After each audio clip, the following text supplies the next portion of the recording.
He asked me, did you ask him to do all 4 calipers, or did you ask him just to do the 2? And I said, I asked him to do all 4. Yeah. And he goes, yeah, no wonder they wanted 900 quid. So he said he's given me a quote to do the 2 that need replacing. Yeah, front left, right rear. Front left, yeah, right rear. And Yeah. pads for him, and the sensor. Yeah. He said he'll do it for 470 odd pound. Right. Okay. Well, yeah. There's 100 quid a caliper there. That's 200 quid. Don't know what the sensor is, but probably brake pads are what 25, 30 quid a set. So 250 quid's worth of parts there. Yeah. What do you think? I mean, I don't think Trogs is going to be able to do it if he's busy working. That's going to be the problem. Is getting Trogs to do it. The other thing is, Kev's already offered a free brake test. He said he's happy to one day to drop my car down there and he'll do a brake test.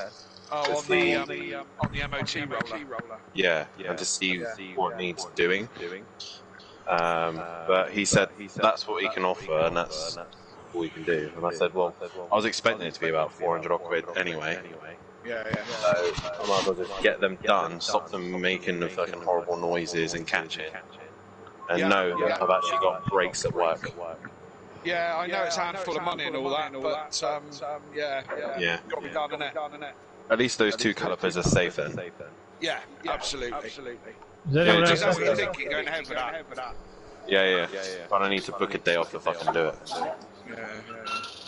Yeah. Reminder, guys, if you've just joined in the lobby, you have to change your car and obviously to the correct livery.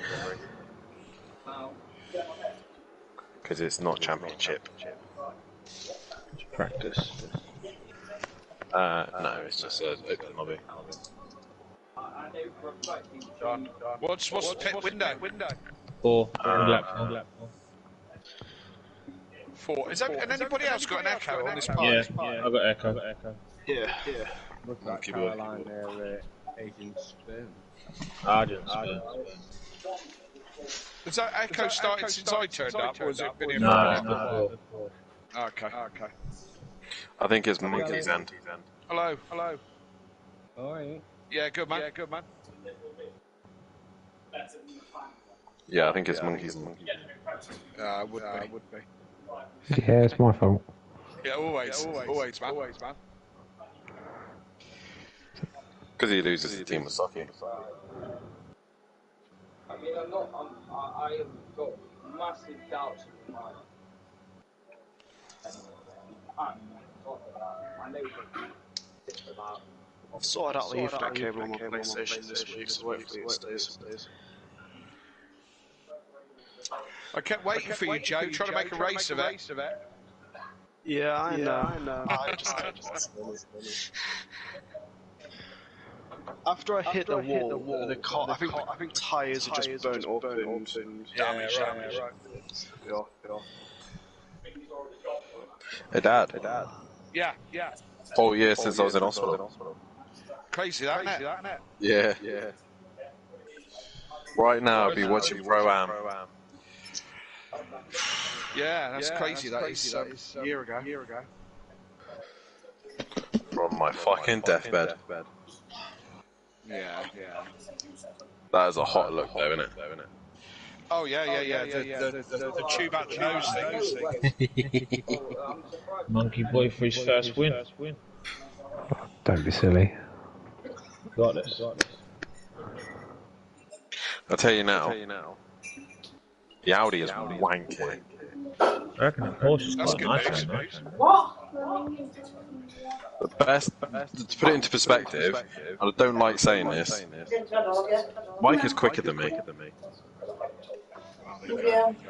Dean, did you get a new Facebook when someone hacked you? He got hacked. Huh? I only did my first lap of the week about 2 hours ago. Dean, did you get a new Facebook account or did you get hacked? I got hacked. There you go. So somebody added me and messaged me, but I ignored them and blocked it. I didn't want it to be you. Yeah. What did they say? Hey, how are you doing or something? Oh, you definitely know that's not big Dean. boy, how's it hanging? That would definitely not be Dean. He'd be like, "All right, my mate." Oh, all right. Yeah, there's no lap times in the message, so I guessed it went in. Yeah, I got a friend's request from you, and I thought we're already friends, aren't we? Or has he dropped me after last week's fun game? I saw the friend request. And Hey, Kelly. I saw the friend request and I panicked that I didn't have him as a friend anymore after the whole Stewart situation last season. Kelly. Rainbow flag round it. Yeah, that's how I knew it wasn't you. Kelly, I'd like to pick you up on something. You'd like to pick me up on something, would you? Yeah. Remember at the beginning of the season when me and Dan couldn't say shit in the interview room, couldn't bicker about each other? Yeah, that only applies to you two, though. Oh, right. Okay. Because I was doing the highlights the other day. You already had history, see?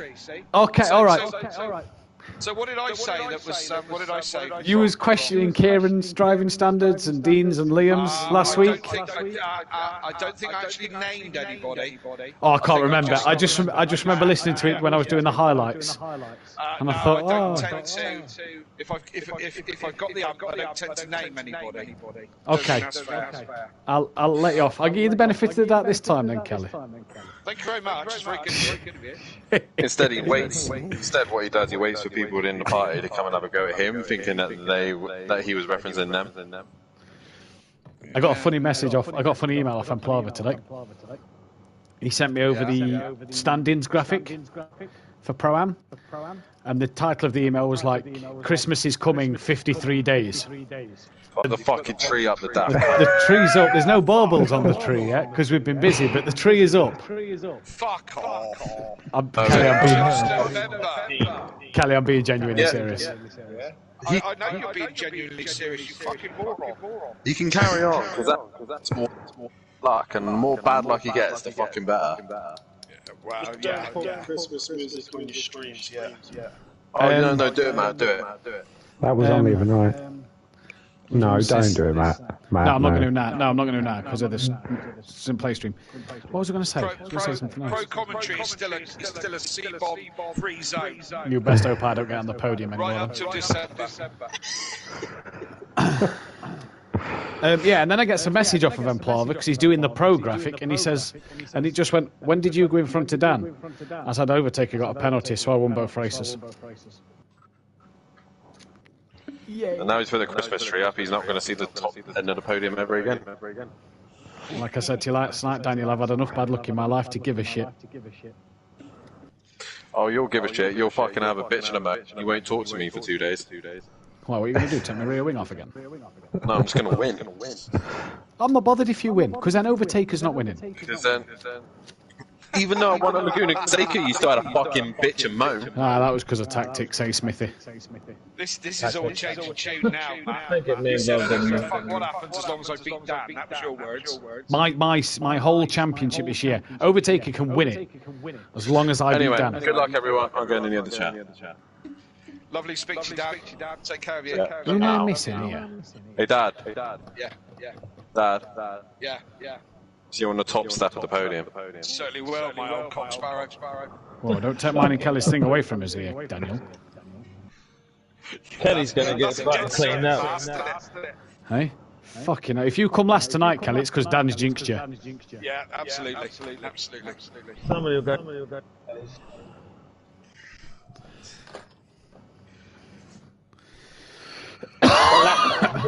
So no, I ain't done any practice. 44s. Wow. Kieran, I think, dipped into the 43s, but I don't think he's... I think he did it one. Kieran Argent. Sorry, Caroline Argent-Spurn.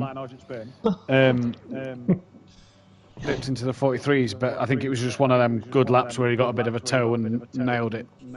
What's Monkey Boy getting? Oh, he's fucking 50s. Not very good, old Monkey Boy.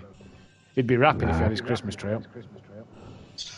Right, I've got to join my party with Bargy. Good luck, all. See you later, Yeah, mate. have a good one. Hello.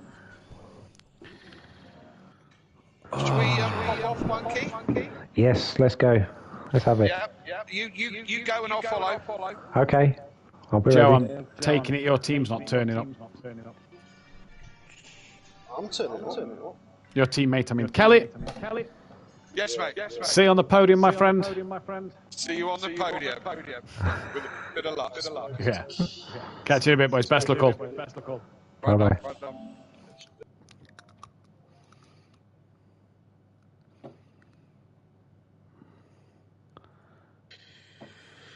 I take it potentially no Keegs. I'm sick and tired of waiting for people. If they're not here, they're not here. Yeah, I think I'm going to say to Tibbs that there's a spot opened up. Because Message Welshie first. I've just messaged him. I would. No offense, but Keith, for weeks, I'm going to replace it. Yeah. It's not fair on the league, and it's not fair. You are lagging a little it. bit. Am I? Just a little bit then. I didn't hear what you said. You said it's not fair on the league and then something else. On other drivers. Yeah. So who are we missing at the minute? Monkey Boy's just left. Before you start, let me do an internet test. Yeah, no worries. So Keegs, Monkey Boy, Stealth. Who's the other one? Liam's not yet in. So Fuck him. Let me send one last invite out to everybody. What about now? Yeah, that sounds better. Monkey, Stealth, Liam, Lucas.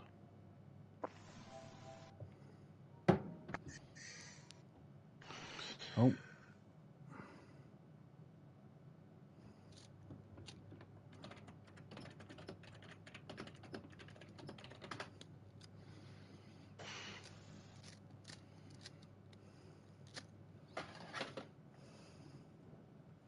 Liam is so far up your ass, he's turning fucking brown. Yeah, tell me about it. You do know he's got his new wheel. He's Oh, kept that all fucking hush hush. No, he's kept that all hush hush, hasn't he? Went on F1 with us all last night. With me and Sutty, sorry. And was constantly last. He's still shit then. Yeah. Yeah.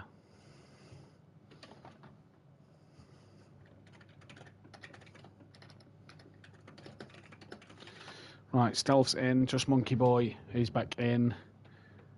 Max is in.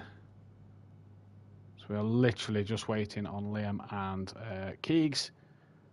Readying up now. Hang on 2 seconds, let me just double check. 12-12-1, 2nd of the 11th, 2022. Track cutting off. Allowance lock brakes, force manual pit stops, yes. Go.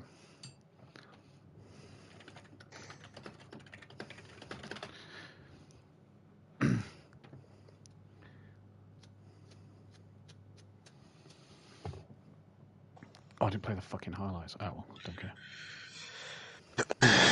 Yeah, he's so far up your ass at the minute, it's unreal. Oh, don't. Anytime you post anything, he fucking has to post seconds after. Yeah, I know.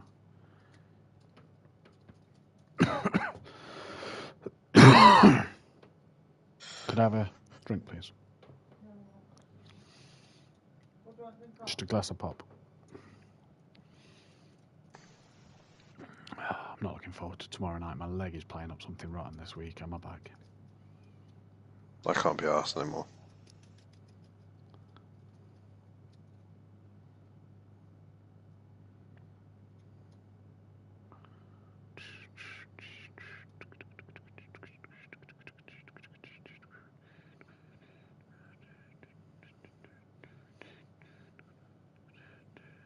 It's taking a while to load in, isn't it? American Circuit. Oh, yeah, true.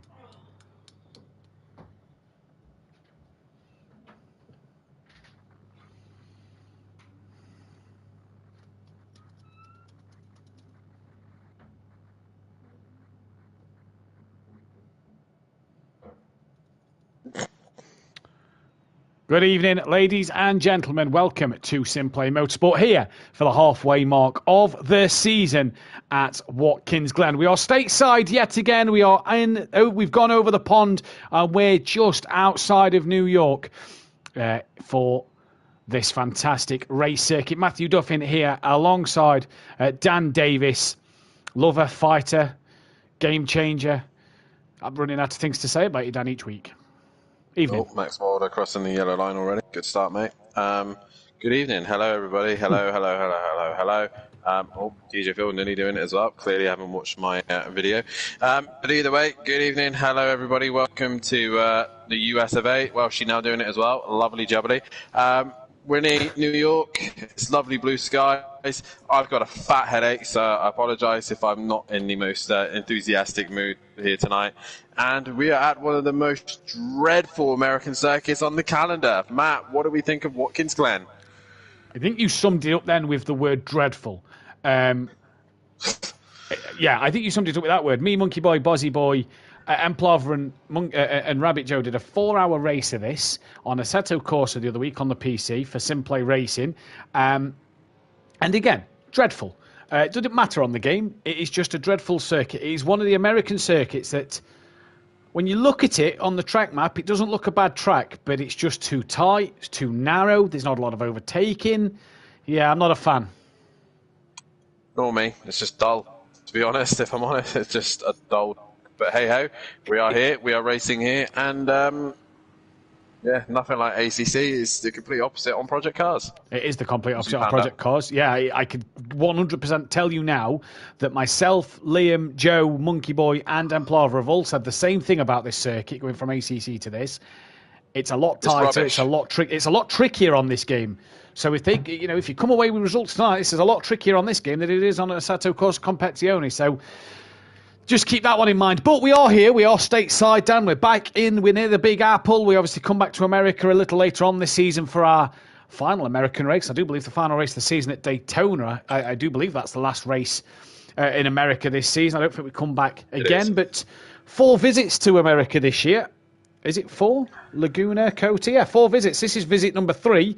And probably, like you say, the worst one of them all at the minute. But Watkins Glen, it's cold. It's midday. It's very cold temperatures here in New York. New York, very similar to back home in England, where the temperatures are around the mid-teens, low teens at the moment, Dan. So it looks, and it probably will be, for majority of these cars, a soft tyre race. Oh, yeah, definitely. So soft tyres will be out, hards will barely be touched. But either way, it's going to be an interesting night's worth of racing. We do have some great racing here. Even though it's not the best of circuits, we do seem to have some great racing happening here. And to be honest, the way we're talking over this circuit, we might as well just go and do a track guide about this track to give you the ins and outs of what it takes to be quick around here. Yeah, so if you would like, we are going to get this track map. We're going to get this track guide on in just a moment. So please just bear with us for this one, because for some reason I seem to load it up every week, ready, and then when you press live, it goes back to the week before's video. So the track guide is coming to you now.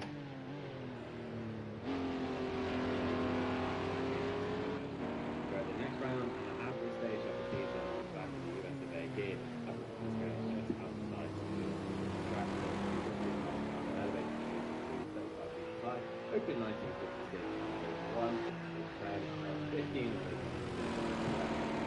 Head down towards turn 1. This is where most of the opportunities had in the race. A lot of opportunities that they could turn 1 into turn 90. States at 90-degree right hand there, which can offer many opportunities if you then head up to the exit. Let's do turn 3. But we go back to the 90, and obviously one of the most easiest opportunities to overtake down the inside. The Simplay Accord goes down through after the BMW, but Victory ends up good run as he heads towards the S's. As he comes up towards the S's now, kind of a Spa, Eau Rouge and Radion kind of style corner, up and down in elevation changes, and it's known as the S's. We'll do the whole sector here as we then come down towards the back straight. Great opportunity, fast-paced cars to try and get good to the stream and head towards the inner loop, also known as the bus stop chicane for most of us, but on the track map it's called the inner loop, which then shuts yourself out into the outer loop. to the end of sector 1. As you can see, the different changes of elevation up the S's, it goes blind once you get up the top. It is pretty much flat all the way through and all the way down to the back straight. A great opportunity to get a great slip through, great flow towards the inner loop. And if you have a good opportunity and you're brave enough, you can launch it straight down the inside and try and outmuscle your guys around you. It's very unlikely. Make sure you stay with challenge with 2 wheels at least on the curb. The outer loop, which has a slight banking to it, as most of the corner piers does have a slight banking to it. And as you can see here, the outer marker, looking down the inside after your Cora, you can't quite get the job done. It's really tricky to get a move done there. But if you're lucky enough, you can catch people out into the outer. You nearly lost it there, tapping the back of the Z4. As you can see here, this is playing Cora with the better run. No mood to do that video. On the outer loop. And because of that slight banking, it's allowed to go right around the outside of the 11 and then get the higher ground that leads to sector 2. I don't think you took enough NASCAR track limits at that part, Dan. Really Wrong part of the track. downhill section. Ah. Coming to the left-hander, Charles always wants to move his I nearly put them in there. As it then heads into the heel, another bank corner, very easy, take a lot of speed into there. If you go back to the machine, you can see how the car is having to ride like a roller coaster through the section, all moving downhill. And again, it's a good opportunity to get a move done. If you've got a good run through the outer loop, you can then lean into the inside. Carefully, don't run too wide. Again, the car will naturally want you to drift wide. As you then head towards the heel, like I said, a bank corner. So you can put a lot more speed into it. The car will slow down as it hits the banking and try and get a good exit up towards the top of the hill. And again, another opportunity to get past. Have you seen Max's comment? Very tricky to pull off. No. The first time ever for me in this track, this practice, and already did some flips. Shows how shit the Audi's here. Do you know the best thing about it? He picked this fucking circuit. Mercedes and cruising goes up towards turn 9. Very difficult corner to get moving and changing position of its axis and trying to get into a comfortable position. Cars always moving Oh, now he finally turns up. Yeah, he's had to change his wheel around, hasn't he? Very fast. Waste of space. Very high paced track and definitely a. I love that when you started doing guess the driver, I tried to find an idiot emoji. And he guessed it straight away. Again, as we go towards the heel, into the heel we go as the Sinclair Cora tries to get a great mark there and then head up. I was talking him through a strategy to maybe running the 24-hour if it's just me, Emplov and Monkey Boy and him. Like times of when we can be in the car, what would work best because me and Monkey Boy got kids. Stick him in at 3 in the morning. Oh no, he wants to do the night shift. So I'm telling him these times and he's just confusing him. He got confused by it. And I'm like, what do you mean? What? We're doing it in 24 hour. Yeah. Run out of the 11, it will then lead you towards the start.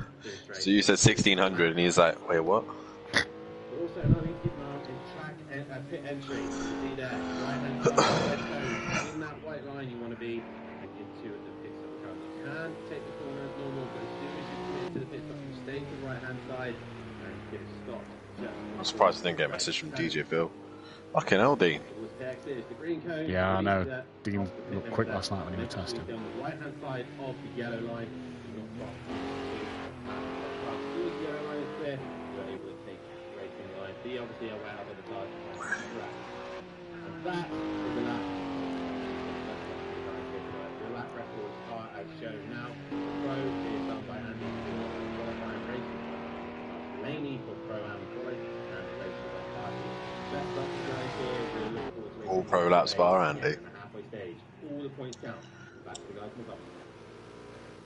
Yeah, cheers for that then, Dan. Absolutely great to see and great to hear. We love the track guides as always. What a fantastic job that Dan does. Dan, you do a great job, I must say. Another job that Dan did this year, we found the information together and Dan managed to put this lovely little graphic together. As you can see, Season 7, rounds 11 and 12, Watkins Glen, halfway stage of the season at the end of tonight. So who will do what? The track information then. The circuit, 2.35 miles long, 3.782 in kilometres. It has an elevation change of 35 metres, that's 115 feet. It was first opened in 1956, which is one of the older circuits we come to. It is an FIA Grade 1 circuit, so technically the Formula 1 could come here. I'm pretty glad they don't, because for reasons we said before, it's got 15 corners, it is a clockwise circuit, and as Dan said, Andy and himself, the qualifying and race record for Pro and Laney, a 1:42.9, the record for these drivers to beat in qualifying, and a 1:43.2 from Ben Parkey in the race. They're pretty much pro times, Dan. We know how good Laney and Ben Parkey was, and was in Pro-Am because of the fact they was brand new to the championship. The same season I was in it, we know how quick they are. They are pro. They are pretty much pro lap records, aren't they? I don't think we're going to see them beaten tonight. I don't really think so either. I don't see the pros being beaten either. I think that was obviously Andy at his peak in the BMW. Yeah. I think it was midsummer as well. So it was probably the best conditions for the BMW. And obviously I think it's very much a BMW circuit. You need a good traction in most of these most of the track anyway. But the other interesting thing, obviously 4 records there on the table, and 3 of them belong to the McLaren here. So the McLaren in history has had a very, very good record around here. But looking out there at the minute, it looks like all the chassis cars are looking the strongest. You've got the Acura of Dean out in front with Ukbar in the Ginetta, currently in second, with Bryn in the Ferrari in P3. So already showing that power isn't everything around here. I did say in the thing that power could be a helpful thing, but by the looks of things, it's all about the chassis. And I know for a fact in testing as well that Peaceful Explosion in the Ferrari has been looking very, very good around here. And just to go with it, Shane and Bryn are up there in the 2 Ferraris. The Porsches at the minute lagging behind a little bit, but I'm pretty sure they'll be able to get their selves going in a minute as Monkey Boy struggles to make the inner loop. But it's going to be an interesting night. That's one way to up your time, isn't it? It is going to be an interesting night, and I'm wondering if these Acuras and chassis-based cars are that bit quicker compared to the Porsche because of the conditions. I'm wondering if the temperatures just helping these cars out as Ukbar there. Low fuel you see there, a 43.5, so a low fuel run there for Ukbar to start his session off. Max looks like he's got some damage on that car. He says in the chat that it's first time and he's struggling. You don't want to be out there, and championship leader, which we'll get into in just a moment, is having a tough one time. Most poles and most wins, multiple drivers on one, because we've only been here once. Them drivers, for example, are, if I press the right button, we'll be able to find it. Here we go. Laney, myself, Andy and Mike with 1 pole position apiece, and then Laney, Maze Gamer, Unorthodox and Ben Parkey all with a win to their name. So Dan tomorrow night, arguably, with Maze Gamer, Ben Parkey and Laney not being here, Dan, 1 win tomorrow, could become the most successful driver at Watkins Glen. And I'm sure that, Dan, you're looking forward to taking the claim of being the best around Watkins Glen. No.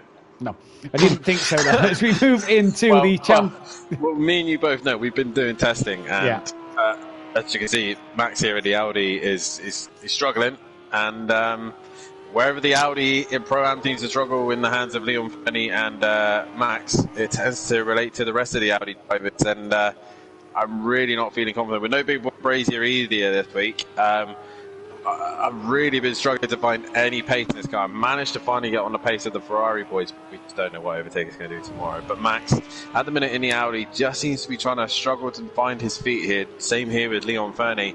But it's going to be an interesting one. 1 win tomorrow. I don't even realise I had a win here. Well, you do now, according to the stats. You do have 1 win to your name. Shane pops himself in third then. Well, yeah, well done you, Dan. Very round of applause for you there. I don't remember it. I just remember fighting with the McLaren. That's all I remember. Everybody in the chat, let's give Dan a massive round of applause for his 1 win here. Into the championship standings then we go, and it looks a little like this. It's Max Mulder leading the way, 65 points clear of KLF 900, with Shane only 14 points behind Kelly. Shane in P3, he's doing bits this season. Monkey Boy back this week for his 150th race appearance. He's on 119 points, 1 behind Shane. Bit of a jump then to Argent, who is 25 behind Monkey Boy then, and can he close that gap? Rabbit Joe 9 behind him, with Dean Musocki now down in 7th place, needs to get back into his earlier form this season. 4 behind Rabbit Joe. P8 DJ Phil Green on 78. Ukbar down in 9th, tied with Leon Fernie on 69 points. And Buzzy Boy, after a superb week last week at Dubai, catapults himself into P11. Bryn is kind of slowly having hit and miss races. He sits in 12th, some 5 points behind Bozzy. He's 5 points clear of Smithy, who's 2 points ahead of Welshie. Stelsoft down on 39, and Lucas Roth remains to be a mystery this season. In the Constructors' Championship then, it is SRL Racing Team 15 points clear of Audio Sport and 2 Old Pros then. Excuse me, with the Super Crash Bros 86 behind, so it's really a 2-horse race, but the Super Crash Bros obviously trying to look to come back into this fight. SFA Acora P4 on 151 with Wakasaki Racing 3 behind them. 1 behind Wakasaki Racing is Terminal Velocity Racing on 147. Simplay Racing down in 7th, and then the MC Motorsport bringing up the rear. 378 Drivers' Championship points up for grabs and 658 Constructors' points up for grabs going into this one. And 2 things can happen in this first race. One of them that will be Monkey Boy's 150th race start. The other one could be the Porsche's 50th race win. But based off of the times at the minute, Dan, the first Porsche is down in 8th place. For Rabbit Joe, arguably, I think my dad's not going to like this, but I arguably say the best Porsche is Rabbit Joe. He seems to make this car work at the minute. But Kelly's not far off his pace. He's only a 10th off. So Kelly will know the fact that only Rabbit Joe is currently in P8. So the next Porsche isn't any higher. The next one is Monkey Boy, and he's only down in P11. Then it's Welshie, and then it's Stealth Soft. So the Porsche not looking all that strong here, and I think it's going to be a repetitive thing. Powered cars here don't seem to be able to carry their power around this circuit. So a lot of work for the Power Boys in the Porsche 911. But there'll be circuits that come more their way later on in the season for sure. 100%. That bodes well for tomorrow night, Daniel. For sure. I mean, if I can get the Audi to work, then yeah, and your Mercedes even slower. Lovely jubbly. Yeah, not a power circuit, so the Mercedes should not do anything around here. Dean Wasocki then, the man in P3 at the moment, Shane, 3rd in the championship so far, not far off the back of Kelly, and some 79 points off the back of Max. Based on the pace difference at the minute, he's in a real good position so far, Dan, to maybe upset the apple cart and pull himself a bit closer in this championship fight. Yeah, he's definitely got the pace at the minute, but just as you know, just as everybody know, lap time's one thing, doing it consistently is another. So especially on a circuit like this, I think it's very easy for guys to make a mistake here, especially with the elevation changes of some of the corners, like turn 1, for example. It's going to be a really tricky braking zone with a tricky curve on the inside as well. Also, with Shane coming through this sector now into the chute, this left-hander is a right pain for some cars. It's actually making my Audi lose grip on the rear. And then there's also turn 9, the uphill left-hander as well. Turn 9 is where most people have been struggling and losing the rear. So I think it's going to be a race that really depends on who makes the littlest amount of mistakes and who can come out on top by the end of the night. 100%. That Buzzy Boy, obviously, late in the session, yet to get a lap time in, and he'll get 1 inch. Maybe we'll get a second run. Now, this isn't the NASCAR. You may have seen that Kimi Räikkönen raced around here. Oh, now that's a big spin for old Caroline. And he won't be singing his song about that one. Into the wall goes Argent 22 then, into that wall there. Dan, obviously, Kimi Räikkönen raced here in the NASCAR Sprint Cup Series, whatever name they want to give it. And you sent me a link to this on TikTok and sent me the link on YouTube or whatever. Track limits. Let's talk track limits, because we love track limits here. We're very strict on the track limits and we're very watchful on the track limits, as Kelly found out last week with a few of his penalties. But the NASCAR's here. Now, the track limits here is the 2 white lines. NASCAR decided to ignore the white lines, ignore the curbs, and just think, that's a bit of concrete. I'll use that bit of concrete. Well, let's take, for example, where the stewards will be watching. Rabbit Joe goes into turn 1, obviously. Oh, thanks, Rabbit Joe. You absolute legend. Is there a car in the final sector? I believe there is 1 car ahead of him. I believe that's... We'll stick with Argent anyway. Yeah. We'll still have Argent. So as he comes into penultimate corner, into the final corner as well, this corner here will be one of the places they look at. A big switch there from Argent as he goes over the curb. But again, like Matt states, the track limit is the white line. So as Argent goes down the main straight now, he'll come to turn 1, And in the clip that I've seen with NASCAR, they don't even bother trying to make the white line. So you have to stay. You put 2 wheels on the curb, but as Arjun just does then, he bounces over the curb and goes out of bounds. That will be looked at the class as a strike. So you have to keep at least 2 wheels on the curb, but if there is no curb, at least 2 wheels within the white or yellow line. As you see there, yellow was just on the side. Same with the inner loop, the chicane. Don't really want to see people cutting the grass. Get at least 2 wheels on the curbs. The good thing is these curbs are massive, so you can take a lot through there. This week, you don't want to be out wide anyway, so you won't need that runoff area as such. And if Arjun is watching and please finish the lap, that'd be ideal. You are an admin, so finished. You've been told to finish. Yeah, and all this sector relatively easy. There's grass, there's walls, there's all sorts. So there's no real advantage. There's then coming up into the heel, the next opportunity where you could run wide and take advantage. A corner that's very awkward as well. So make sure you stay within limits. As you can see here, Arjun coming into that sector now. You see all that lovely runoff. Very safe indeed for racing, but obviously you do not want to go past that curb. This horrible left-hander. I actually hate this corner with a passion. Yeah. And then obviously here, for that sector there, there's the curb goes out wide, but you can get right onto the curb. This is the final opportunity to keep an eye on, and Arjun goes well out wide, and that's what you do not want to do. You have to make sure you have at least 2 wheels on the curb, and he's also decided to cross the white line into the pits. I love the fact that Arjun there just deliberately, on purpose, I can guarantee it was on purpose, just thought he chose the track limits. I guarantee that wasn't Arjun's normal line. He's been told to do that. He's been told to do that. Instructed, and well done, Caroline Argent. Fantastic from you. That's why he gets paid the big bucks. He gets paid? Oh, wait, did we not discuss that with you? Oh, no. Either way, boss quickest at the end of the session from Dean Wysocki and Shane then as we head into qualifying.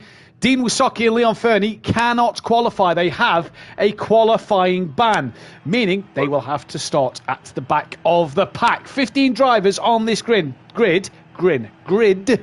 Dan, tip for pole.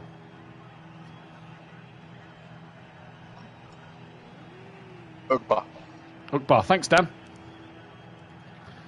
I'm going to go. Whoa, look at these two. Leon Fernie has came out here for qualifying and has got himself a grid penalty. I don't know if you want to message him on the PlayStation, Dan, but he has a qualifying ban and cannot qualify here. I'm on it. I can't talk though, so... Yeah, that's fine. Especially with my brain power at the minute. Who will take pole position then? We are getting the poll out there then for you guys to vote on. And we'll go off the top 4 drivers from the practice session, but we'll add the championship leader as well. Obviously, Dean will not be in that one. Obviously, Dean has a qualifying ban. Leon Fernie should go back into the pits when Dan messages him as well. He should not be setting a lap time. He got 10 penalty points and has a qualifying ban. Bozzy Boy and Monkey Boy not yet out on track as well. Them two was teammates in the Aston Martin. The last time I was here, and Bozzy Boy gets himself a grid penalty, so it won't be a pole position for him. Clearly forgot the pit limiter in this one then, as Leon Fernie still out there on the circuit. He's just pulled to one side now. I'm taking it. He's seen Dan's message and has returned to the pit lane. The problem is, because he's got that grid penalty, Dan, that's going to put him on the back row of the grid, and Dean's going to gain that extra place. He is indeed. But starting last isn't the worst thing in the world. Can be a benefit. You avoid all the problems. So at least he's got my message. He's come back to his thing. I've got PlayStation on my phone, innit? Yeah, so it is a good thing. Monkey Boy still in the pit lane. I think he's coming out now. Just come off the limiter. I think that's the car we can hear. Ukbar on his current final lap. Dean in the chat. He enjoyed that one, he says. And based on his pace, if that was race pace, then that looked good pace from him. Especially if he can keep it up. Sorry. You're fine.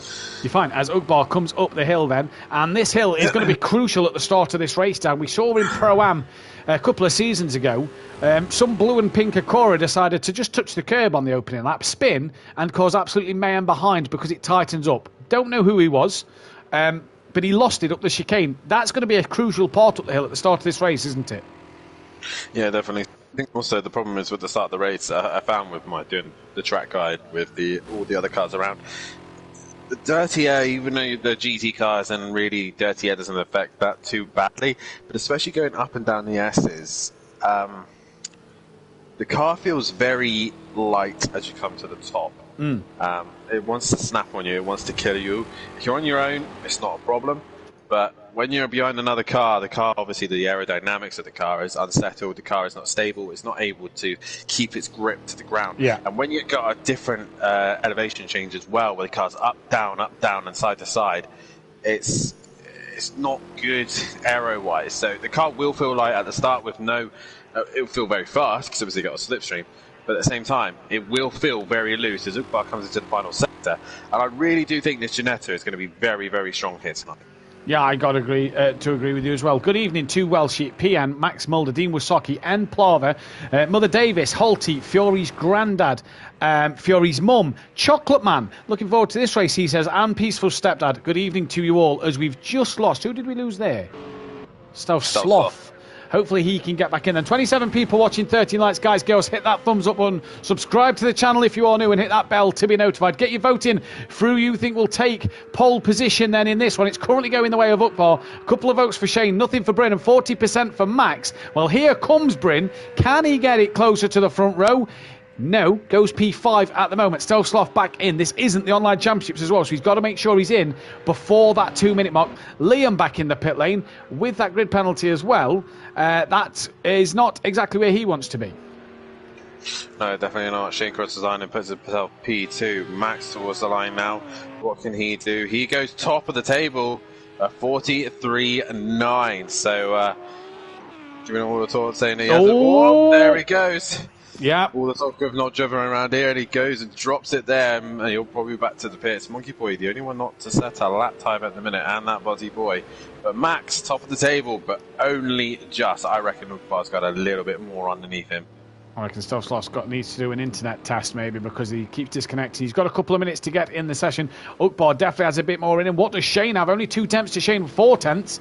Nearly half a second to Argy Bargy at the minute then, with Rabbit Joe only a second behind Max so far. Kelly, Bryn, Smithy. Oh, Uqbar bails to the pits and comes straight back out as excuse me, as Max is back out as well. And still no sign of that Buzzy Boy at the minute, but just drivers, Dan. It just seems all a little patient, and it just feels a bit quiet out there, doesn't it, for a qualifying session? I think it's the nature of this circuit. You can't really attack it. You have to take time. You can't. Like, all these guys coming across the line. Customers, Rabbit Joe goes higher. Bryn, I think, is the next man to keep an eye on to come towards the line. But it's one of those circuits that I think I explained it very well. Laguna Seca, like in the after show. Bit with us, he basically said Laguna Seca, to be good here, you had to be patient. You couldn't you couldn't push the car at Laguna Seca, and I think it's the same here at Watkins. You can't force.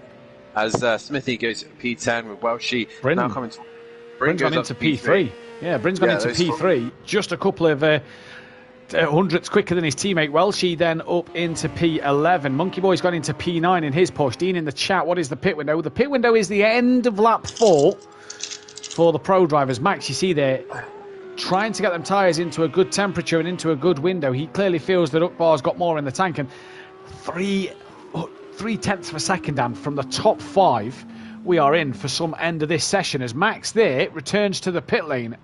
Now then, Argent's also in the pits. Stealth Sloth back in the pits. Monkey Boy in the pits. Buzzy Boy's out on track. Max in the pits with 3 minute 8 to go, Dan. That isn't where I'd want to be. I don't know. Depends what maybe he thinks he's done enough. I don't know. But he's coming back out. But just keep an eye on Uqbar. If he nails this lap, he's got really clean air. If these cars stay out of his way, which they don't. Stelsloff does, because he's ghosted, yeah. Stelsloff's just come back in the session, hasn't he? So Stelsloff's ghosted to him. So the next call for him that he will see is that of Monkey Boy then, just up the road. But Monkey Boy looks a little clear enough that he can keep in front. Now then, into this final part of the lap for Bryn. Meets the apex. Bryn says he likes Watkins Glen. He'll certainly like next week. It was his track, Sakito we go to. He picked it. Bryn down to the start line. Any more time? No. Bit down on his lap. Looking quick from Bryn. Rabbit Joe in the background. That was crossing the line. No improvement for him there. Kelly's coming out the pits. DJ Phil, Smithy's in the pits. Not bad, DJ Phil. P8 say he didn't want to qualify this week. Yeah, not bad at all. But the man will need to keep an eye on his distance. Shane currently P4, 2/10 off. He needs to find 3/10 to put it on pole position here towards the line. No improvement. No improvement at all. The car behind him, I think, was Welshie. No improvement from him either. Stays down in P11 at the minute, just behind his good foe, if you will, as the American tracks doing what the American tracks do best. Where is Ukbar then? Just through the hill and back up the hill. Now he's cleared Monkey Boy. Did Monkey Boy let him through there? I wonder. Bozzy Boy puts a lap in, 11 seconds off the pace, and then pits. So he's done for qualifying at the minute. And I'm not going to say what's on my phone timing screen-wise because I'm not sure if they're true. Either way, Shane's just gone into the 29s through Sector 1. Everybody else set in 30s through Sector 1. Ukbar purple middle sector, it says, but I don't know if that's true or not because I've only just loaded the timing app. We will find out. He might have been. 6,000. Or he might have been. 6,000 off his best. He's got one last chance, Dan. This is the big thing. Shane is now in the middle sector, so we'll see how his times look later on. Argent's in the final sector now, so we'll see what Argent can produce here. I think this is an outlap because there's no sector times for Argent coming up, so I do believe this is an outlap for Argent. Stelsloff, Slough Track, Welshie and Smithy and Bozzy done. Leon and Dean could not qualify. Good evening to Gary. Bryn using all the curb on the exit to the corner. Green and green, it says on my phone. But no improvement there. He messed up the final corner big time. He was on the inside. He was very, very tight to the inside. He just had a big wobble. KLF's managed to get out on track. This is his one and only shot, and he's gone as little fuel as he possibly can. So can Kelly put it on pole position here? DJ Phil in the middle sector. Here he is, coming through the final corner then. Can Shane improve on his time? Maybe sneak onto the front row. We'll see as he crosses the line. He improves, but only good enough to take him P3 and 200ths ahead of his teammate then. Ukbar purple sector 1 and a personal best sector 2, as now Rabbit Joe goes purple sector 1 and Max Mulder goes purple sector 2. So for Ukbar here, what is he going to do in this one? Can he get anything out of it? Ukbar on the final lap will be the first man to finish. Monkey Boy behind him on a personal best lap as well, according to the timing screen. DJ Phil's in the pits. Excuse me. Flying Dutchman always seems to fly at American circuits, no matter where we are. Yeah. America-wise, he's always up there. And here he comes towards the line. Purple sector 1. Is it good enough for pole? No. It's not. Doesn't improve at all. Monkey Boy behind. He stays P9. This man went purple middle sector. He improves and finds 2/10. Now then, Rabbit Joe, you was purple sector 1. What can you do? There's a car just coming down the start straight. Not sure we know who that is. Keep your eyes on the timing screen for a change. I believe it was Stelsloff going into 12th place. Bryn then, not the next man to finish, but will be one of the next two. Rabbit Joe's just behind Bryn. Shane's the last man to finish.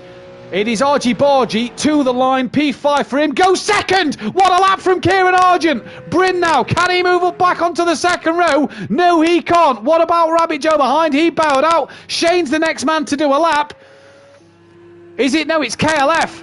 Who, that to me, he's bailing. Was very slow at the final corner. Now then, Shane needs just under half a second if he's to upset the apple cart here and take a front row start. I didn't expect Argent here, Dan, but is it going to be Shane to take it pole position away? No, he stays P4. I could tell you on my timing screens. Dan, talk us through who starts where. Well, once again, Max Mulder carrying on where he left off all season. He is on pole position for the first race here. Alongside him will be Argent in the Acura.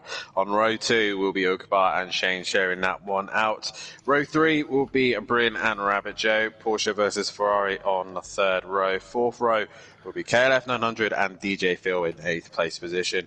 And then on to the 5th row, KLF's teammates, Monkey Boy currently in a 9th place position with Smithy starting alongside him. And then down on to the 6th row we have the two MC Motorsport teammates of Welshie and Self-Soft side alongside one another, and then we bring up the rear with that Bozzy Boy starting 13th, and the non-qualifiers Leon Fernie with that grid place drop will go up to 15th, and D will start to 15th, but move up to 13th because Liam has managed to get himself 2 grid penalty. Yeah, he has. So by my calculations, Liam will be 15th and Leon will be 14th. By the magic click of the button, it does work itself out like that. So Liam will start last and Leon will start 14th. So Dean, qualifying ban, actually gains 2 places out of all of that one. And Max Mulder then takes another pole position for himself. That now is the Audi's 30th pole position. It is 7 behind the Porsche and the BMW. Can he, though, convert it into win number 38 for the Audi? The Audi this season then in terms of pole positions for himself, that is his 6th and now equals D Biggs and Green Pies for 6 pole positions. Dan, your tip for the race win here, my good man? I'm going to go Argent. Fair enough. Yeah, I'm going to go Max, I feel. Gary, evening to you in the chat. Beza_UT, second time watching you lot. Pretty fun to watch. Well, thank you very much, Beza, for the kind words. Evening to Jamie Brazy, who says, come on, Caroline. PN, remember to like and subscribe. Buzzy Boy for me. Not sure what that means. Yes, Caroline Argent, says Jamie Brazier. Sweet Caroline, says Fury's Grandad. And a very good evening to mine and Dan's I'd love to say close rival, but the man who's million miles away in pro. Good evening to the Overtaker. Nice to have you here, sir. Scouting for tomorrow night, if you ask me, Daniel. Yeah, basically seeing how good my Audi is. And just so you know, Overtaker, Max has put it on pole. Yeah. So, mine won't be. Yeah. More than likely to expect a Ferrari on pole tomorrow. Overtaker, that's your more worry. I mean, he's got to deliver the goods. He's got to deliver. He's done it in practice, but he's got to finish his dinner. Now he's not here tonight. He's karting. He's go-karting tonight. Oh my God! So if he gets battered and bruised tonight, he may not put it on pole tomorrow. Good evening to Joe Colclough in the chat. Rabbit Joe from Swansea University. Then we sync up. 3 lots of red lights. Green and go here at Road at Watkins Glen. Max didn't move. Carnage in the background. That is Smithy and I think KLF 900. Dean Wisocki, Buzzy Boy, Leon Fernie and Stone Softball. Avoid that. It was Monkey Boy. Apologies then. Him and Smithy come together. Max didn't move off the line and Argy Bargy is already gone and sailing off into the sunset here. Shane Kelly's had a good start. He's actually up to 5th place. And for Shane, he's trying to fight on the back of football. All through the S's quite cleanly. Indeed they are. Dean and Liam have made up a place over Stealth Sloth and they now can follow each other through. The teammates trying to come through together. Max though, Dan, he didn't move at the start. Here comes Rabbit Joe. Porsche v Porsche. Kelly goes defensive and has to miss his brakes and get right out of that one. And he'll have to wait for Rabbit Joe to come through and he does so. And DJ Phil loses it in the background. Yeah, DJ Phil. Leon Fernie in the wrong place at the wrong time. Stealth Sloth has hit him as well. Wrong place, wrong time as we go through, flooding through the chute, and already Max is cashing onto the back of Arjun. Ukbar is just on the background, had a decent start as well. And KLF is trying to regain that lost ground. He lost to Rabbit Joe with Bryn all over the back of him, so kind of a messy start for some of these guys, but Arjun with the start he needed, and he is out in front. Meanwhile, Shane is giving Ukbar a hard time as they head towards the hill.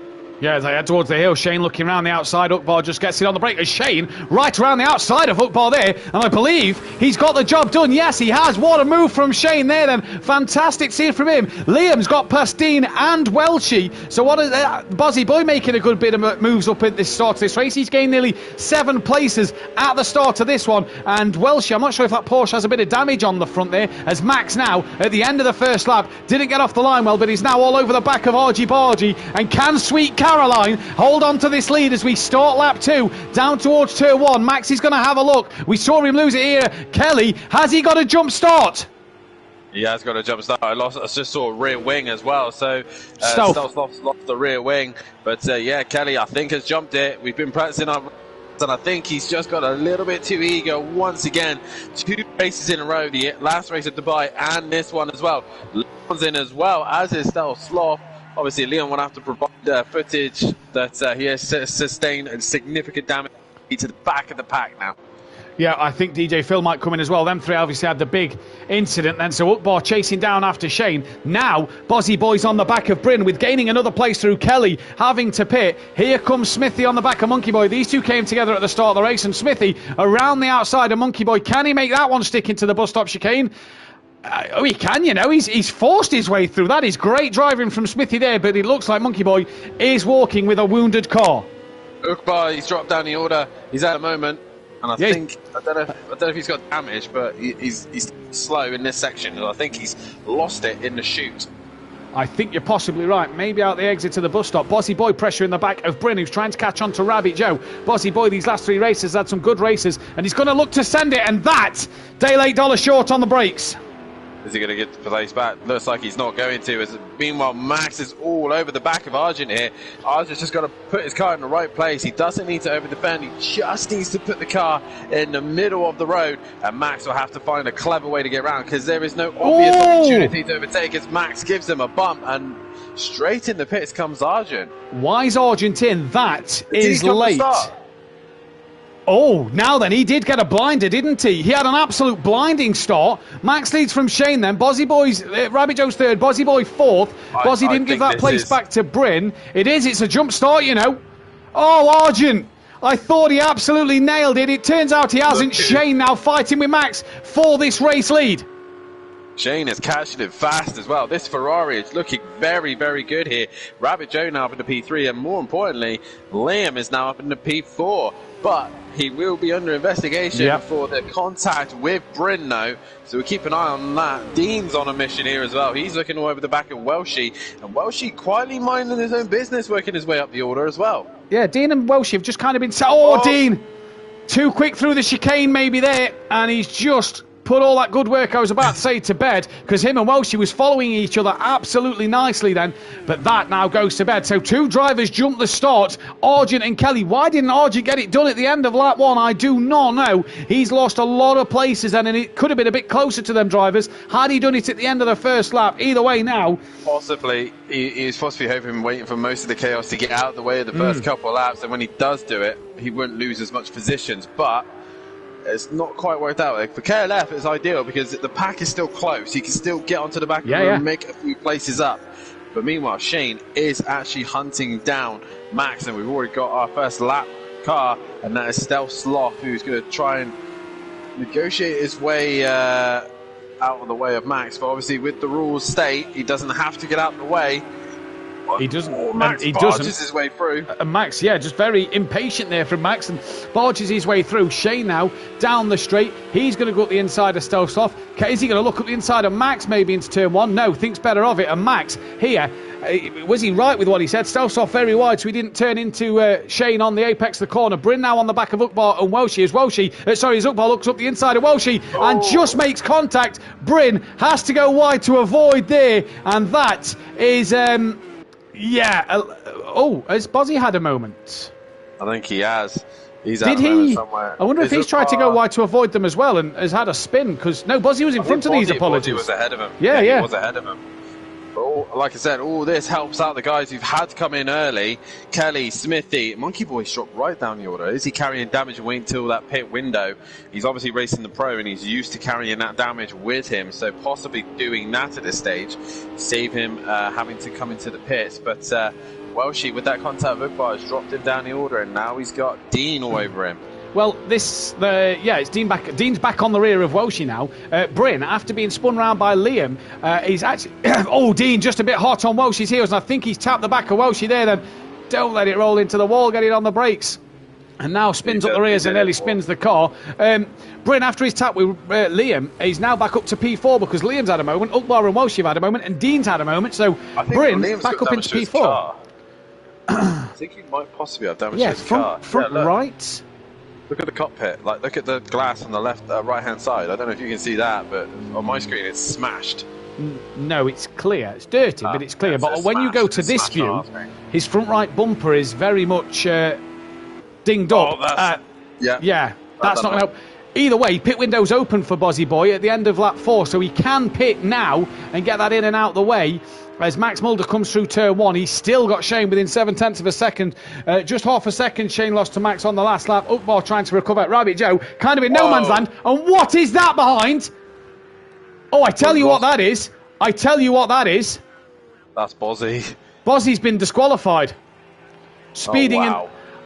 You know what them bits are flying around, don't you? That's the water. The water things at the beginning of the pit lane. Has Bozzy lost it going into the pits with his damage? Possibly so. Look at the state of Dean's car. He's lost the rear wing, so Leon Fernie's not in better shape either.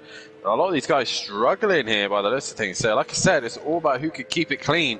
And so far, Brennan Ukbar now catching on to the back of Stal Sloth, who's very much struggling ahead of him. This is boding well for the pro later tomorrow night. Boding very well. So Liam, then, I think Liam's been disqualified there because his car sat in the pit lane, so that would, to me, signal a disqualification, speeding in the pit lane, or maybe backwards in the pit lane. Dean Monkey Boy in, Argent's done his stop as well. Surprised we didn't see Kelly in at the end of lap 4. Dean, we know rear wing, I think, has been jumped now by Monkey Boy. And for Kelly, he's up to P8, and he's just starting to gain on the back of Smithy. So does Kelly maybe think of a pit stop at the end of this lap? I wonder, as Dean is on his way out the pits now. And yes, comes out the pits. You're about to see that come off. There it is. So them 3 drivers have done their pit stops. Obviously, DJ Phil, Leon Fernie and Stal Sloth all pitted on lap 1. But I think you said that Leon's still struggling with damage? It looks like it. Yeah, he's got a slight damage to the front end of his car, but I don't know if it's from the old damage. I'm not sure. But either way, Smithy now has dropped behind Kelly, so somehow Kelly's got him done relatively quickly. And I know for a fact that Kelly will look after his car to a point where, like, he's allowing the car to get to that precious pit section, I'm going to say. Into the sweet spot. I think Welshie in on lap at the end of lap 5, so that's Welshie who's in for his stop. In comes Smithy then, and KLF. So I said I was surprised we didn't see him at the end of 4. He's coming in at the end of 5, and Argy Bargy looks like he's going to clear the pair of them. Can he get ahead of Welshie? That's the question. Shane is kind of just sticking to the back of Max here without gaining anything. Yeah, it's just the thing is, we say it time and time again. The Audi has a weird thing towards the end of the race. It seems to struggle. I don't know what it is. I still can't put my finger on it. But the Audi goes funny at the end of the session. Yeah. So Shane's probably just being patient, just waiting for the right time to pounce. But as of right now, he's in a very good position. Max is his only real championship contender. The other one is KLF, and he's currently down in P8. Monkey Boy's down in P10. So Shane is quietly going his own business here, and he's just waiting for Max to make that mistake. Liam just confirming in the chat, hit the wall on the outside, which spun him straight into the pit lane, hence the things bouncing around. So hence the disqualification. He's probably gone in A too quick and B, maybe backwards. And the only person who can get down a pit lane backwards is Dean Wasaki. Remember that a few seasons ago back at Long Beach? Either way, we're at Watkins. It's just American circuits. Clearly don't like people going down the pit lane backwards. As Max just gains 0.8 of a second on Shane that last lap. Leon Fernie now on the back of Monkey Boy. And Monkey Boy just struggling in this race, Dan. Yeah, I think he's carrying a bit of damage. I don't know how long he's trying to go for, but I don't think he's... he has pitted. He has pitted, but I think there's just something not right. 56.2. That's spot lap 5. So yeah, he's just struggling, I think, with this car around here, and I thought the Porsche would struggle around here. But saying that, Rabbit Joe, P3 at the minute. Is this because he's kept out of trouble, though, Dan? Obviously, we saw he got through all the drama at the beginning, and then he's just managed to keep his nose clean, hasn't he? He's got one of the cleanest cars on the track. He's actually half a second slower, was Joe, last time out to Bryn, so... Bryn then maybe trying to look to get on the back of Rabbit Joe here. Michael Bembridge in the chat. Come on, Shane and Bryn, he says. And damn right, cheering on Shane, who's just closed that gap down a little bit. It did pop up to 1.1 seconds at one stage, but Shane has got the gap back down under 0.7 of a second here. And we said last season, this guy will win races this year. He's won 2. And I think he's well on for a 3rd win, Dan. He's actually getting closer to Max here. It's within 0.6 now. Yeah, but we don't want him getting too complacent here. He has got to focus on just bringing those lap times down. He just needs to stick on the back of Max. One little mistake, we've seen it time and time again. Ooh. Max under pressure will end up making a few mistakes. Can he hold the pressure of Shane breathing down his neck now? and Max was a little wide coming up the hill through the left-hander there. Did you see that? Nearly clipped the outside wall. Through the corners we come. He's definitely clipped the wall there, and this then could give Shane a bit of a run to maybe have a sniff up the inside into turn 1. He pulls out now. He looks up the inside. Thank you, Mama, for the carrots, he says. He does not need to be asked twice. Shane leads. No, he doesn't, because Max is coming right back at Shane here. Shane just maybe a little hesitant on the gear change to let Max through, knowing that he had the inside line. Lift up the second part. Great racing from these front two. As Michael Horio, apologies if I've mispronounced that. Hey man, sup Ferrari. He says in the chat, Shane now slipstream to the chicane. Can he get it done? Thinks better of it and knows that his time is going to come here. Yeah, that was very clever of Max there. He knew he was going to lose the fight. And he made contact. Did Max go round? Yes, he has. So who's that going to benefit? That is going to benefit Rabbit Joe. Well, can you believe it? Rabbit Joe here leads this race. Shane and Max then, as they were. As Bozzy Boy leaves the session, he'll be back for race 2 where he can qualify in that one. Then Bryn down in 4th place. He's now been brought back into this scrap and he's catching these. He was gaining on Joe Ukbar as well, gaining on them. And Rabbit Joe now leads this race for Kelly in the other Porsche. He's behind Welshie in a Porsche for 8th and 7th place on this race here. And could he use the slipstream there to just maybe slingshot himself up the inside to the chicane, Dan? Here comes Kelly. He has a look. I think he's too far back. And yes, patiently waits for this one. Yeah, definitely. So it's just waiting for the right time for when Welshie makes that mistake or leaves an opening for Kelly to come down the inside. But Kelly is slowly working his way through the pack. I think Argent's still yet to pick. No, Argent's pitted. Kelly... Oh, he has pitted. So Kelly's had a moment then somewhere because he was ahead of Argent as Rabbit Joe thinks, I'm going to pit now, as does everybody else. Bar Bryn, obviously, with the rules state, you can't pit on the same lap as your teammate. So Shane is in. Bryn has to carry on through. Ukbar, has Ukbar pitted? I don't think he has. Ukbar has not pitted, no. So Ukbar not pitted. Neither has Bryn. And obviously, the other one I hadn't marked down was Liam, but obviously he got disqualified, so I'll put a 0 there. So just Bryn and Ukbar left to pit then. So Bryn leads this race. Kelly now on the back of Welshie. Looks up the inside there. I don't think you're going to get the move done at that corner, Kelly. You've got to get it done a lot earlier than that. Shane and Rabbit Joe, Dan, are both out the pit lane, and Max is still in there. Yeah, so has Max got damage? Has he forgot to shut the radiator now, or anything like that? He's done that before. He loves a change of tyre, doesn't he? And we know how much wear you get round here on your front left. Has he gone for the change of tyre to be quicker at the end? Either way, he's lost out to Argent. So. He's not going to lose out to this battle, though. Kelly now looks up the inside of Welshie, down into turn 1. Welshie gives him the room, and that one from KLF. A lovely, scrumptious move there for KLF 900. It's as tasty as a Cornish Ginster's pasty. You will not like that, but as you see here, Welshie with the slipstream, though, up the hill they go. He will have the advantage there, but obviously both from Matapalax, it looked like they're both stopping with understeer ever so slightly. It's up the hill. So Welshie now in the slip. Can he now find a way past? You can see he's getting closer and closer and closer, but he's going to run out of time.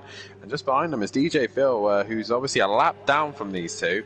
And he's actually a little bit quicker than Kelly! Kelly has a moment. He had a moment. But he had it hooked on the curb and did well to catch that. I'm sure that there's a few brown pants there that Haley may have to change after this one then, because DJ Phil, he looks a lot more comfortable. And is that the fact that it's just a chassis-based car? Now, Dan, Joe, 15 seconds behind Bryn. Has Bryn had a moment? Because that time's come down quite significantly. It was 17 seconds when I was going to say it. No.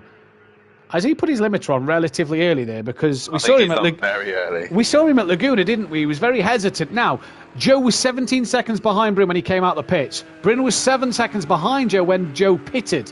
So that is a 24-second loss Joe had in the pit lane. So a 24-second loss. This could put Bryn, you know, ahead of maybe Argy Bargy. Where's Bryn off the limiter? Because let's not forget, Bryn barely has to brake for turn 1. Here comes Argent. I think Bryn will be out before Max. Argent goes through, and Bryn off now. No, he's lost out to Argent, but will stay ahead of Max Mulder then. And this will massively help his teammate out, but obviously under investigation for that bit of a clip between Shane and Max on lap 8. Lap 10 we're on now then, and it's Ukbar from Joe, from Shane, from Argent, from Bryn, from Max. But Ukbar still yet to pit, and if it is a 24-second pit stop, that'll put Ukbar about 6 seconds off the back of Max Mulder here then, as Smithy looking to get past Monkey Boy now. Monkey Boy just doesn't seem to have much pace today. No, I think he's just struggling. I don't know what it is, possibly set up or just the track in general. He just does not look comfortable here. KLF now looking to try and get onto the back of the leading pack. He's now dropped Welshie, but Max is on a mission now to try and find a way past Bryn. But we know for a fact Bryn will want to hold him up. Bryn! As I say that, there's Stealth Sloth in the middle of that, so Bryn got tangled with Stealth Sloth here. Bryn and Max going side by side as they go towards the toe.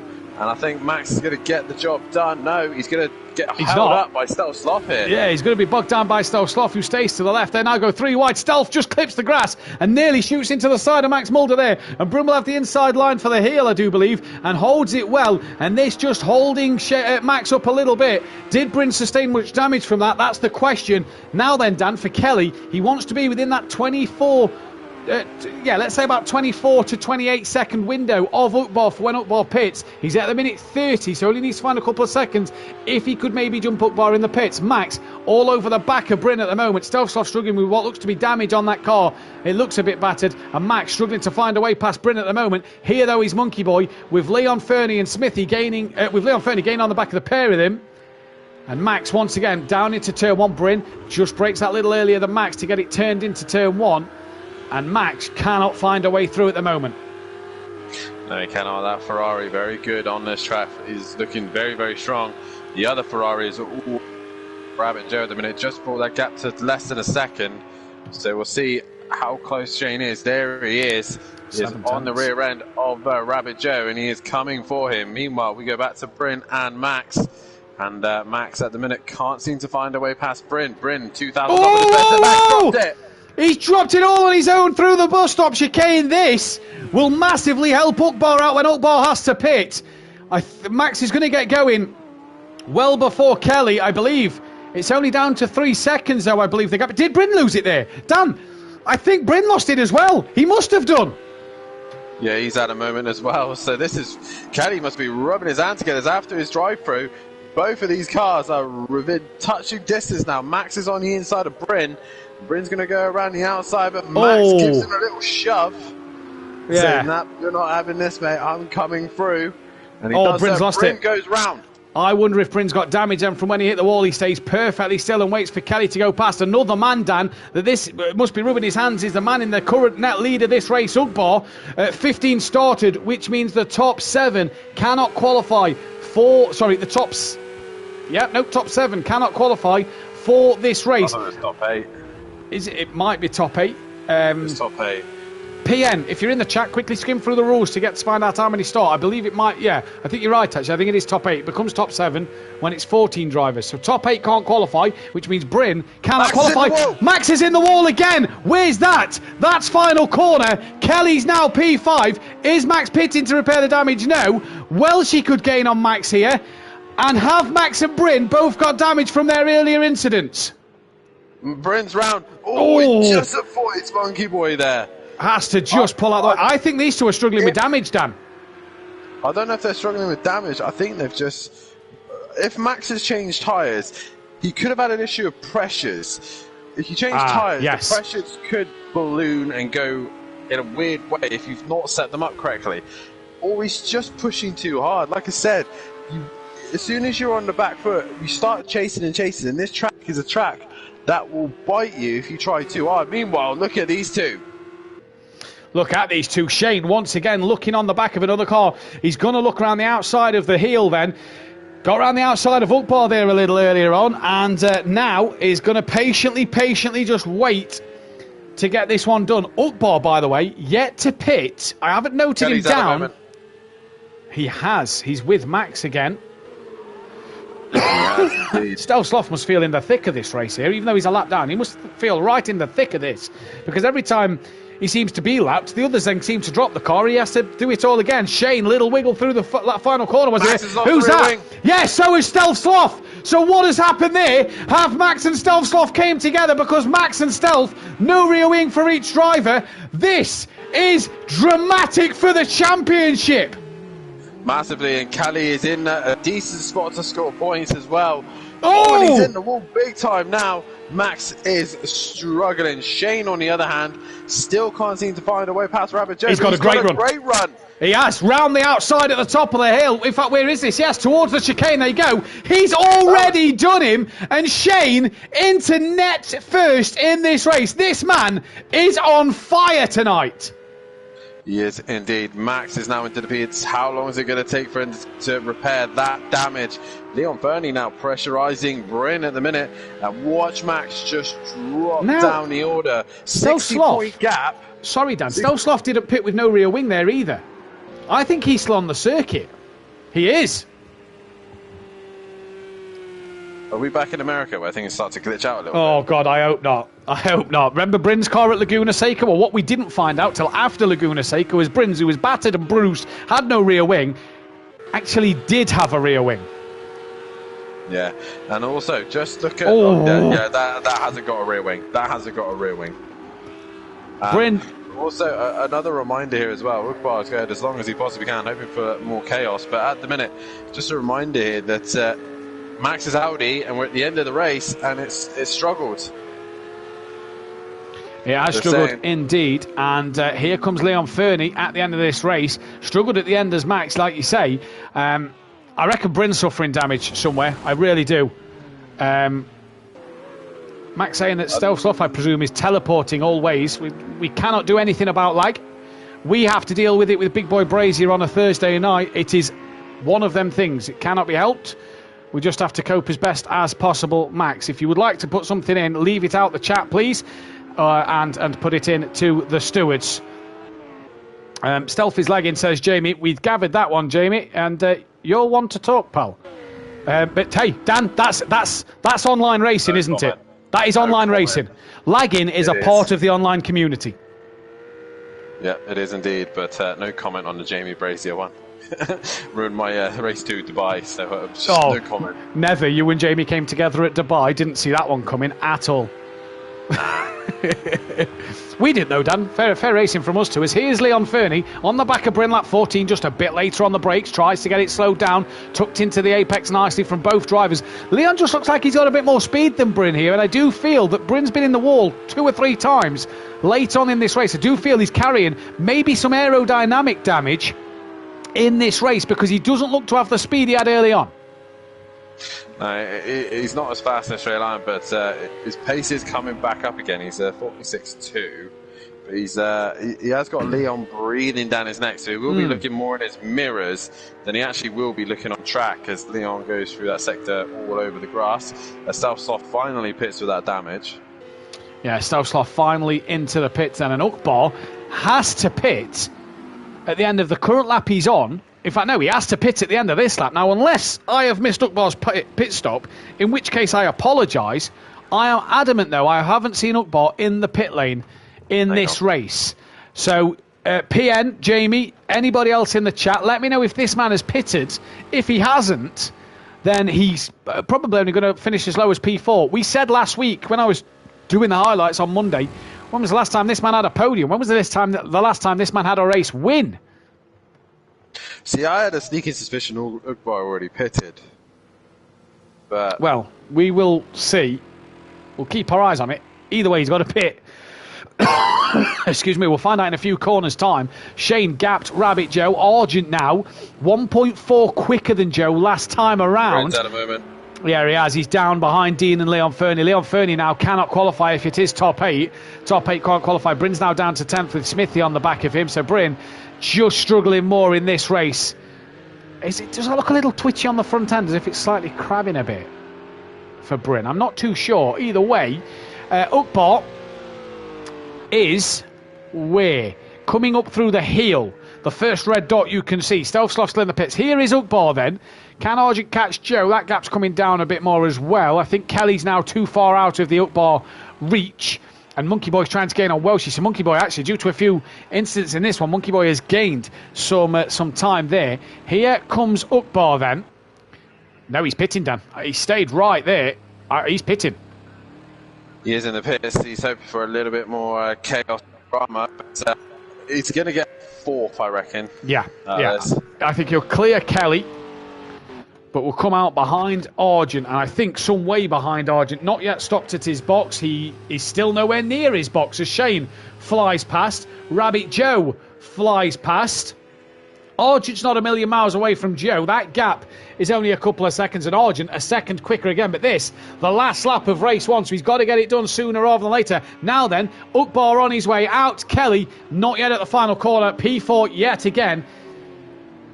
Dean Wysocki now up to 9th. Monkey Boy's had a moment because he was not far off the back of Welshie. And there's Monkey Boy with Leon Fernie behind and Dean behind. Dean gains another place here. Dean can't qualify for race 2, so tactics may be come into play. He can now. But, he can at the minute, yeah. So at the minute, the top 8 wouldn't be allowed to qualify. So Shane, Rabbit Joe, Argent, Ukbar, KLF, Welshie, Leon, and Monkey Boy all would not be able to qualify for race 2. And we get scrutinised for doing that. Let me know for sure that I know that for a fact that you get scrutinised for trying to play the game. But either way, Shane pulled on a blinder race here today. Yeah, fantastic race. He had one little tap with Max in the middle of the racing where they both lost time. But Shane, Monkey Boy's bumper's flapping around on my screen, so I don't know if he's got more damage. But for Shane here, while Max is down in 12th, Kelly's only 5th, and Monkey Boy's 8th, could be 9th by the end of this. Shane gaining some immense points in this one. Max took 1 point for the pole position, let's not forget. But since then, it has not gone Max's way at all. And for Shane, he's not won since... He's not won, in 3 rounds. He's not been on the podium in 3 rounds. He's back to winning ways. We said last season, this man could be a driver to watch this year. And Shane is going to take the race 1 win. A flash of the lights. A great drive from him. Rabbit Joe as well. What a performance. Another podium without the win. Argy Bargy there gets the race. It finishes off the podium with P3. Ukbar is going to cross the line for a 4th place. Oh, who's that spinning across the line? Max spun across the line. Right, so Max Mulder spinning across the line. That is a big no-no. KLF would be happy they managed to recover back to P5 after a drive-through penalty. So, I think he's ready to be happy with that one. No special light, but he does. I think he'll be happy. Welshie, very good drive from him for P6, so good stuff from him. Leon Fernie in P7, so the better one out of him and Max in this one. Indeed it is. Kieran as well, another one who can be happy. Drive-through penalty. Dean got Monkey Boy in the end. So Dean Wysocki cannot qualify in the next race. Monkey Boy can. Bryn, bit of an up and down one. He's shown great pace early on. Got tapped by Liam and then had a few moments himself. He'll finish P10. Smithy will come across the line for 11th place. Max, DJ, Phil Stovsloff already finished then. Fastest lap of the race. I don't know which way this is going to go. 44.8, 44.7 Argent. And then we just wait for it to load. So 44.7 Argent, 44 dead for Max Mulder. So Max, fastest lap and the pole position. So 2 extra points to go along with his 4 points for 12th place. We, though, are going to be right back in just a moment's time with race 2. Do not go anywhere.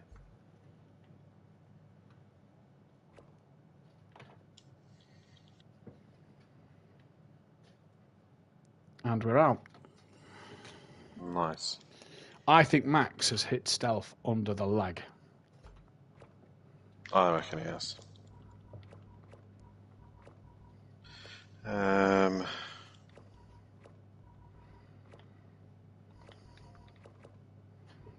Rabbit Jehovah. Shane should be in this chat as well, I think. Yeah, he is. Right, I'm just going to pop for a quick week. And Argent as well, so they both should just be able to join. Well done, Joe. You stayed out of trouble. Just kept it out of trouble, stay constant. This track's shit. The uphill S's, so Shane got me in the straight, but hey, it was a good race. I hate this game. Well done, Argent. You recovered though. Well done, Argent. Game glitched on the line. The game glitched. I obviously went and obviously jumped the start. But I think Kelly did the same thing. But don't know why Ukbar pitted twice, or hadn't he not pitted? I swear he pitted before. Ukbar. No, he didn't. You hadn't pitted? Oh, I thought you had. I think he pitted for damage, but that's about it. I don't know. not expecting P3, but I thought you pitted one lap after me. Don't know. If Matt can hear me, I didn't get a chance to save replay. Kieran, you fucking muppet. It didn't come up with a menu. It just went straight to the loading screen. Oh, did or it? the lobby screen. Didn't give me a chance to go into Rafe to save replay. Oh, I've saved Pro-Am replay. You saved... No, yeah. I've got Pro-Am, don't worry. I'll try and get Rafe 2 if I can, but as I say, it didn't give me the option. Right. I need the loo. Why have Need to you get left this Liam back session? in it. I'm back. I'm just deleting replays Oh, right, from yeah. last week. I hadn't done it, but even so, it didn't give me the option to.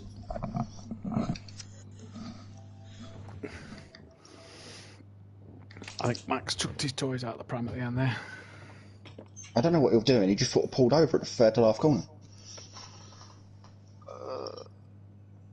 I don't know if that's because he was like rear-ending me and didn't want to go past me. Don't know. To be fair, I went another 3 laps. I was catching you and Matt, you and Shane, like a second and a bit of lap. Another 2 laps would have been fine. But like I say, bear in mind I had a drive-through. I'll take P3. Kieran Argent would have got that start perfect. Caroline Argent Sperm, horribly wrong. My game glitched. Like, Oh, fucking that old chestnut. it actually did. I've heard all the fucking... That's another one for the big book of excuses. But for another week, I'm not going to win because I know what's going to happen in Rave 2. Unless Dean and Max take each other out, it's going to be Max win, unfortunately. Well, Dean can't qualify. What, Rave 2? Yeah, top 8 can't qualify. Dean got 8. I thought top 7, 14. No, sure it's top 8. Oh, well, Liam retired, didn't he? Yeah. That'd be, yeah. Yeah, 15 started, didn't he? Well, he didn't retire, he got disqualified. Yeah. 15 starts. I just see him disconnect. I didn't see what Yeah, happened. he bounced off the wall and then took all them, them yellow drums that was set in front of the pit wall in America's circuits. Me and Dan changed camera and we saw them flying. And then... And I had to go through them and into the pit. Yeah. Oh, why is Phil I'm sending me Nick voice Flappos made messages? a BAFTA. Phil sent me a video and 3 voice messages. Uh-oh.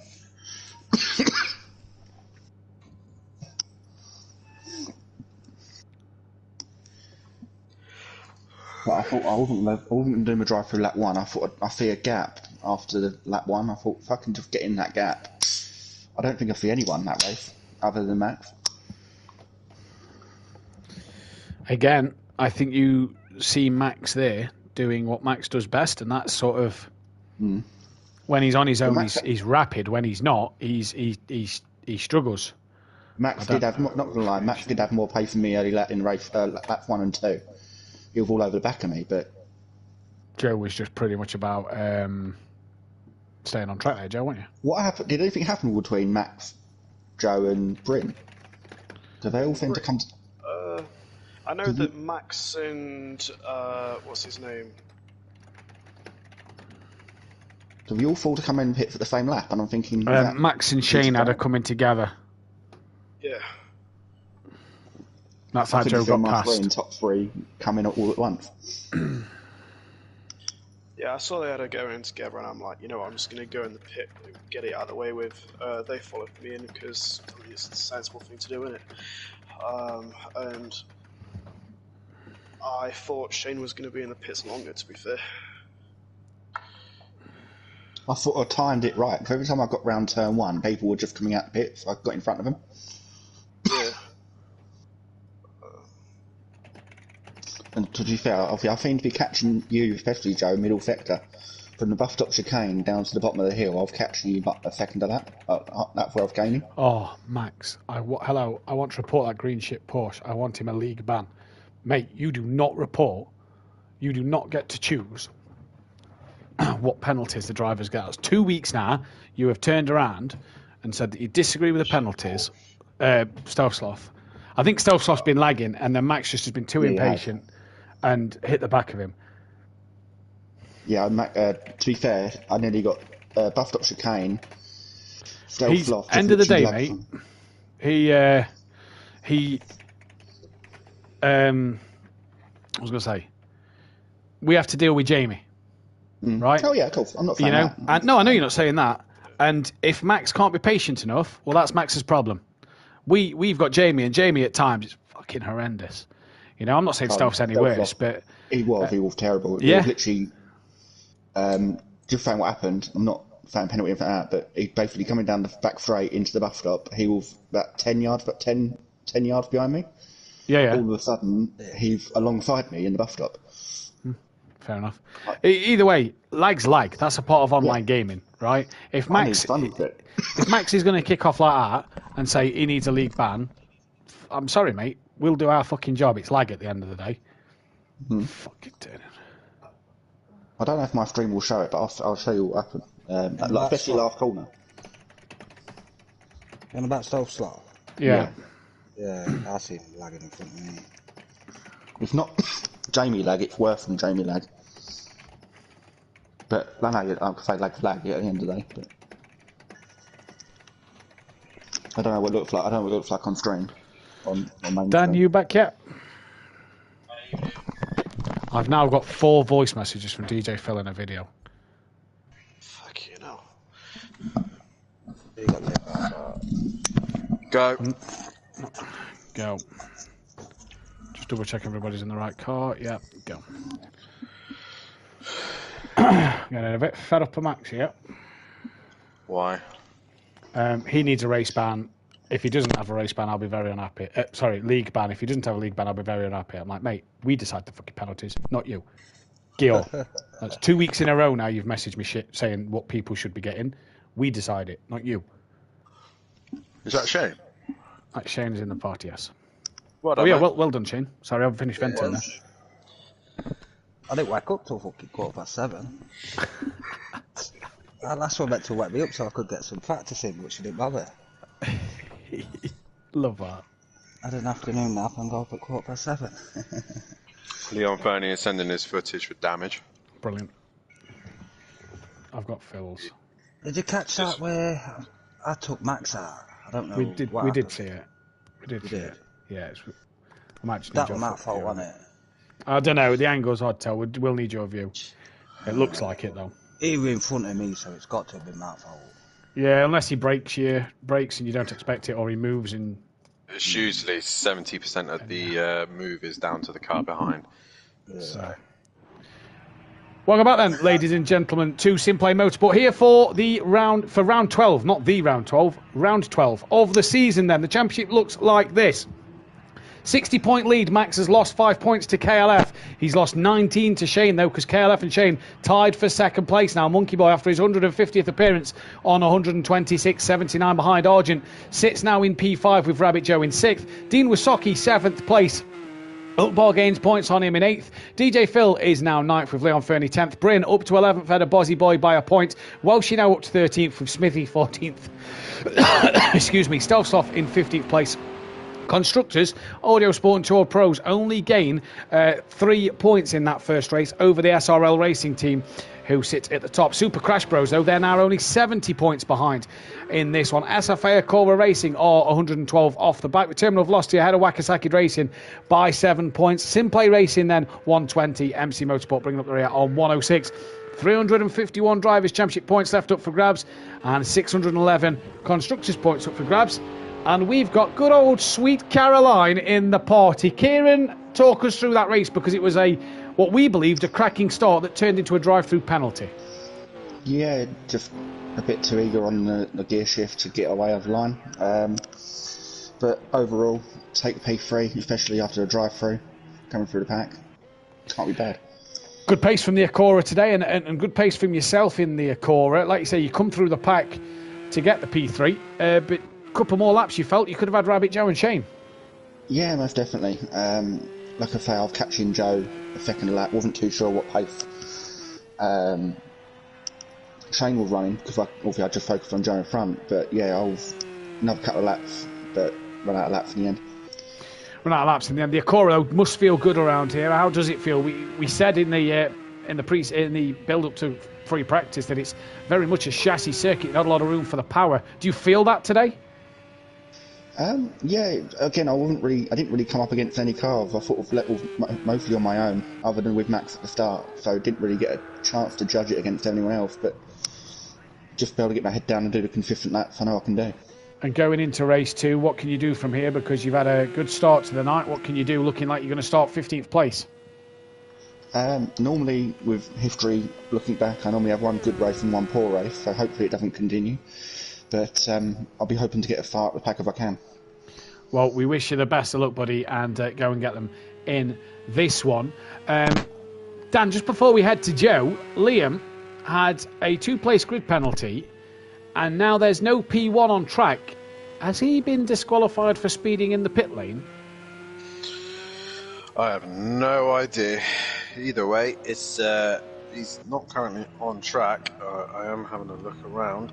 That's Dean. Liam have been disqualified. Sorry to butt there you go. Thank you, Kieran. So there we go. Then clarifies that one up. Liam, his pit exit is right there, and the pit lane line is right at the bottom, and somehow has managed to speed in the pits every single time. So bodes well for him in this one. We go to Rabbit Joe now then. And Joe, a pretty quiet race for yourself. The only action you really had was when you got past Shane and Max in the middle stage of the race. Yeah, it's just how I like it, really. I like a nice, quiet, keep it chill race. Bit of entertainment on the odd occasion, but I knew I didn't have the pace for today. I just had to keep out of trouble, and I managed to get P2R, which is really happy for me anyway. Another podium for yourself this season, and something that you're really starting to get with more podiums in the season. Just can't seem to grasp that race win, though, at the moment. Is it coming? Maybe, hopefully. I know we got Daytona Road Course some point in the future and like that track, but I just keep making stupid mistakes that are costing me. I can be defensive, but when that mistake comes, it gives the person behind every opportunity. And obviously, I'm glad that yourself got in the podium. I was hoping for one of the three of you to get in here. We did the 4 hours not long ago. You did all 4 hours on your own. Just talk us through the difference from what you did the other week in the 4 hours of Watkins Glen on ACC to this tonight. What's the challenges and the difference? The huge challenge is the game mechanics. It's so different. It feels so different. It's a lot more sharp and kind of jumpy on Project Cars 2, whereas Assetto Corsa, when we did it, it's so much smoother. Partially maybe setups and also the curbs and everything about the game, but it makes it a bit more fun, and you've got to be a bit more on it, I suppose, with Project Cars 2. So, going into the second race then, looks like you're going to be starting P12 on the grid. What can you do in this second race? Try and keep myself out of trouble, move up the grid a bit and see how it goes. Well, we wish you the best of luck, buddy. Well done, and good luck in race 2. And we head now to your 3-time race winner this season. Shane, you was telling us off air that you'd not long woke up before this race. I bet you didn't expect a race win. No, not at all. How did that one look for you? Because it looked like you had some great pace out there. Yeah, I was going out nice and steady. Had a few moments. Other than that, I was just taking it steady, to be fair. Looked like you had a good bit of pace over Max at the middle part of the lap. Made contact with him, came straight into the pits, and then you had to kind of do it all again with Joe. But yeah, good pace all in all from the Ferrari. You managed to get past both drivers. Yeah, it did feel like that. I think it was the third to last corner. Back end were quite loose around there, but other than that, it felt quite planted.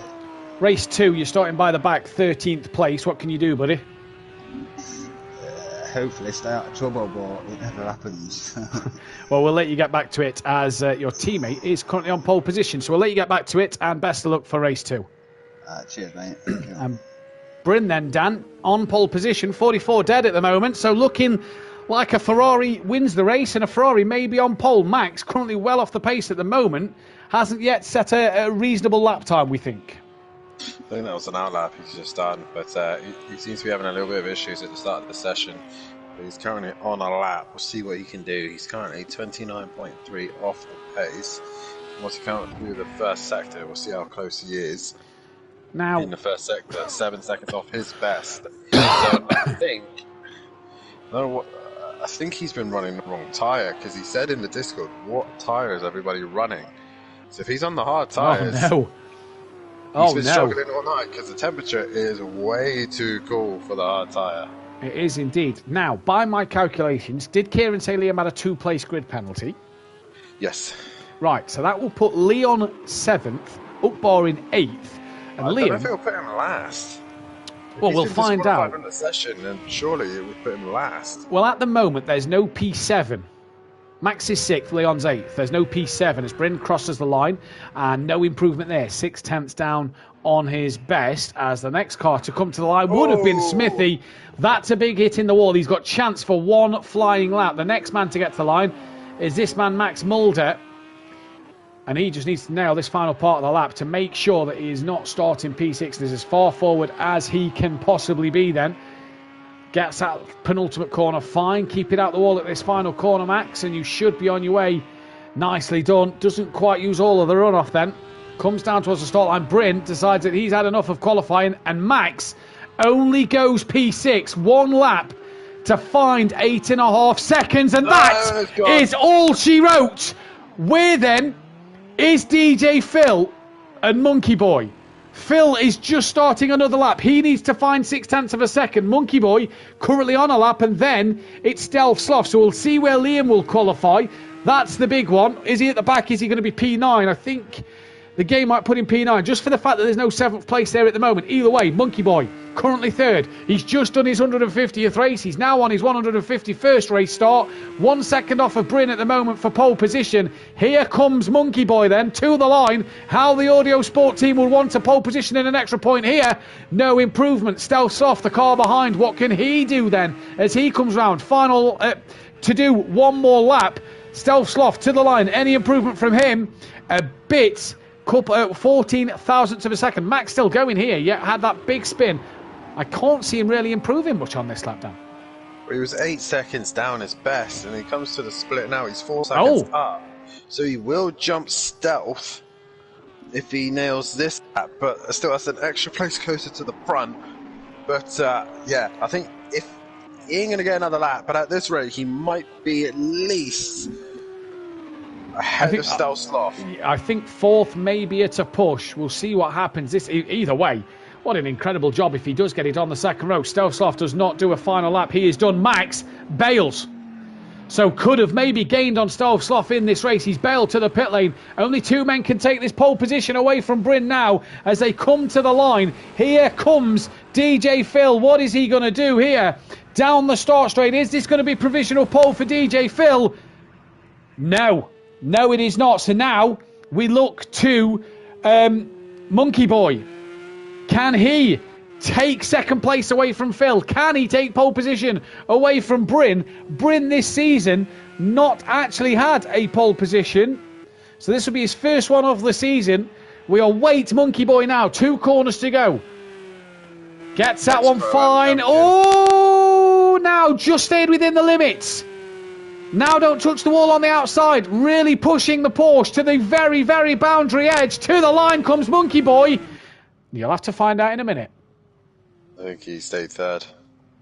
He did stay 3rd. So, Bryn then, pole position number 1 this season for him. DJ Phil, by the way, on the front row of the grid in this one. We're not going to input Bozzy Boys just yet. We'll wait to find out where he goes. Monkey Boy 3rd then, with Smithy. In fact, we'll do the run through with the grid now. Bozzy Boy goes 9th.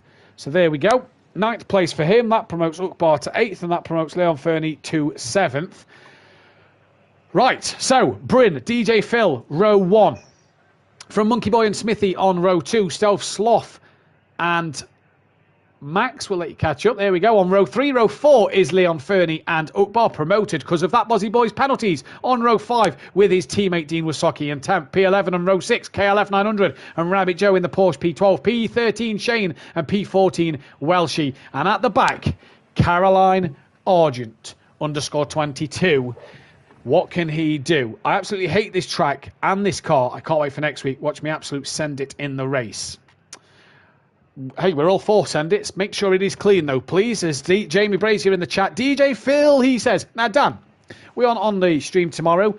So we have to say, tomorrow night, Jamie Brazier is not racing. We have to give a massive happy birthday to his mum, who is a big part of Sinclair Motorsport. If you don't know why, go and watch any commentary that me and Jamie have done, or Dan and Jamie has done. You'll understand then. But happy birthday to Jamie's mum, Lisa, I do believe her name is. We have a very lovely, I believe Jamie said her 50th tomorrow. We have a very nice 50th. I hope Jamie's brought you a lovely present and does all the housework and treats you to some nice meal tomorrow night. So happy birthday to you. I've just read some interesting news in the BTCC. The Mini 7 Racing Club is on board from 2023. So it seems to be that they've not filled the boots of the GT4 Ginettas and the Ginetta Juniors fully. Seems to be that they're dabbling with other series, just coming in for certain weekends when they're at the same track. Do you know what I mean? Like, those classic minis are the lunatics anyway. Oh, we've lost Liam. We've lost that Buzzy boy then. So everybody else will be promoted. So Rabbit Joe now will start 11th. Shane will start 12th. Dean Wysocki will start 9th. Kelly will start 10th. Welsh will start 13th. And Odgett will start 14th. Yeah, I'm sure we'll have to ask at the end of this one. Either way, we're about to sync up here. You hear the clapping from the audience. And it's green and go for race 2. And who gets the better start? I believe it's pretty even from Bryn and DJ Phil. Bryn looks like he's edged it now. Smithy looks up the inside of Phil into turn 1. And Phil round the outside of Bryn there, getting the lead of this race. Max Mulder, was that Max very wide? It was Max. He's very, very wide. He's gone a bit... he's gone a bit ruthless here tonight. He's gone very wide and dropped himself to the back. Ukbar and Welshie are right at the back. What's happened to those two? Yeah, DJ Phil leads after sector 1. Who's in the pit lane? Liam's disconnected, so who is in the pit lane here? Someone's not readied up. Is it Shane? It's Shane! Oh, Shane hasn't started in this race.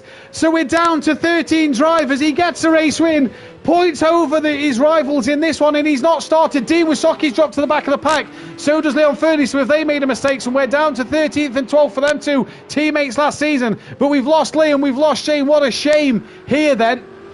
DJ Phil from Bryn at the start of this race with Smithy just behind, but Bryn right on the back of that Ginetta then of DJ Phil, and down towards the heel they come. Bryn's going to have a look up the inside later on the brakes. No, DJ Phil manages to get it stopped and turned in, and Bryn has to patiently wait behind. Smithy holds off Monkey Boy, Rabbit Joe, Argent, Max Mulder, Ukbar. Then comes Stelsoft, Leon Fernie and Dean Wysocki in this one. So what a shame to have lost Shane in this race. Yeah, what a shame indeed. Shane just for getting too ready up there. His game's crashed. He's texted me on Facebook, his game's crashed. That's why it's not readied up. Oh, well, what a shame for Shane there then. That is a big shame as Max goes around the outside of Argent. Is Argent still there? Oh, no, he is still there. Yeah, he's still there. So these are side by side. Audi versus Acura. Yeah. And Plover will know all about this, and Acura holds off the Audi at Watkins Glen, and Max has to wait yet again, and Kelly, oh look at this from Bryn, wow, scrapes the wall, NASCAR style from Bryn there. If you don't know what I'm on about, you missed what happened at the weekend in the NASCAR. Bryn there, in fact Monkey Boy looks like he's in the wall as well, and Rabbit Joe, thank you, easy as you like, I'll have P4. Yep, can he get that win before Daytona? He should really get a win before Daytona, because Daytona's the last race of the season. Meanwhile, in the background, Argent is still defending from Max, and Max is getting impatient now. You can see him. He's all over the back of that Acura. And while they're too busy adjusting for position, Kelly is slowly working his way through. He's now onto the back of his teammate, but Argent looks like he's got more pace than Kelly here, to be fair. He does. Kelly looks a little slow. I don't know if he's just patiently waiting or... We've said the Porsche all night hasn't looked a great car. Max having a look up the inside of Argent, has to go to the outside now of Argent. Argent's trying to go around the outside of KLF as well, so that forces Max even a little bit wider. Max now gets the better exit. Does he have the straight line over that Acora? I think he should have, although Argent being pulled along by Kelly now can come in front of Max, and Max tries to go round the outside the long way. As we go back to DJ Phil, Max and Kelly both very wide in the background you saw there, and has Max been able to hold that one in? I think he may have just have, and yes, gets, oh, Twitch! Losers. Yeah, the twitch, he just avoided the wall, luckily. But he did have a big twitch there. I thought he would in that sector. Monkey Boy very wide, but he's all over the back as Max Mulder goes very wide again. And really looks like he's struggling here. I'm really not looking forward to getting in my Audi tomorrow. And this is a shame for Shane because he could have had so many more points. Monkey Boy having a look up the inside of Rabbit Joe, but it is just a look. It's nothing more than that. Bryn now has got past DJ Phil and is a second up the road, so Bryn has gone. Didn't see that one happen. Leon's past Stealth Sloth in the background. They've got Welshie just in front of them. Ugbar is kind of in no man's land. He's ahead of the train at the back, but he's not near this gaggle of cars at the front. There's Leon Fernie and Welshie. Here's Dean Wasocki then, who is currently last at this moment, as Liam saying, what the F, that's an absolute joke. So I'm not quite sure what he's on about there. I'm not sure either, but either way. Rabbit Joe's got past Smithy. Yeah, he's done that earlier on, just before we switched to a few of the drivers. So. Argent's past Kelly as well, Dan.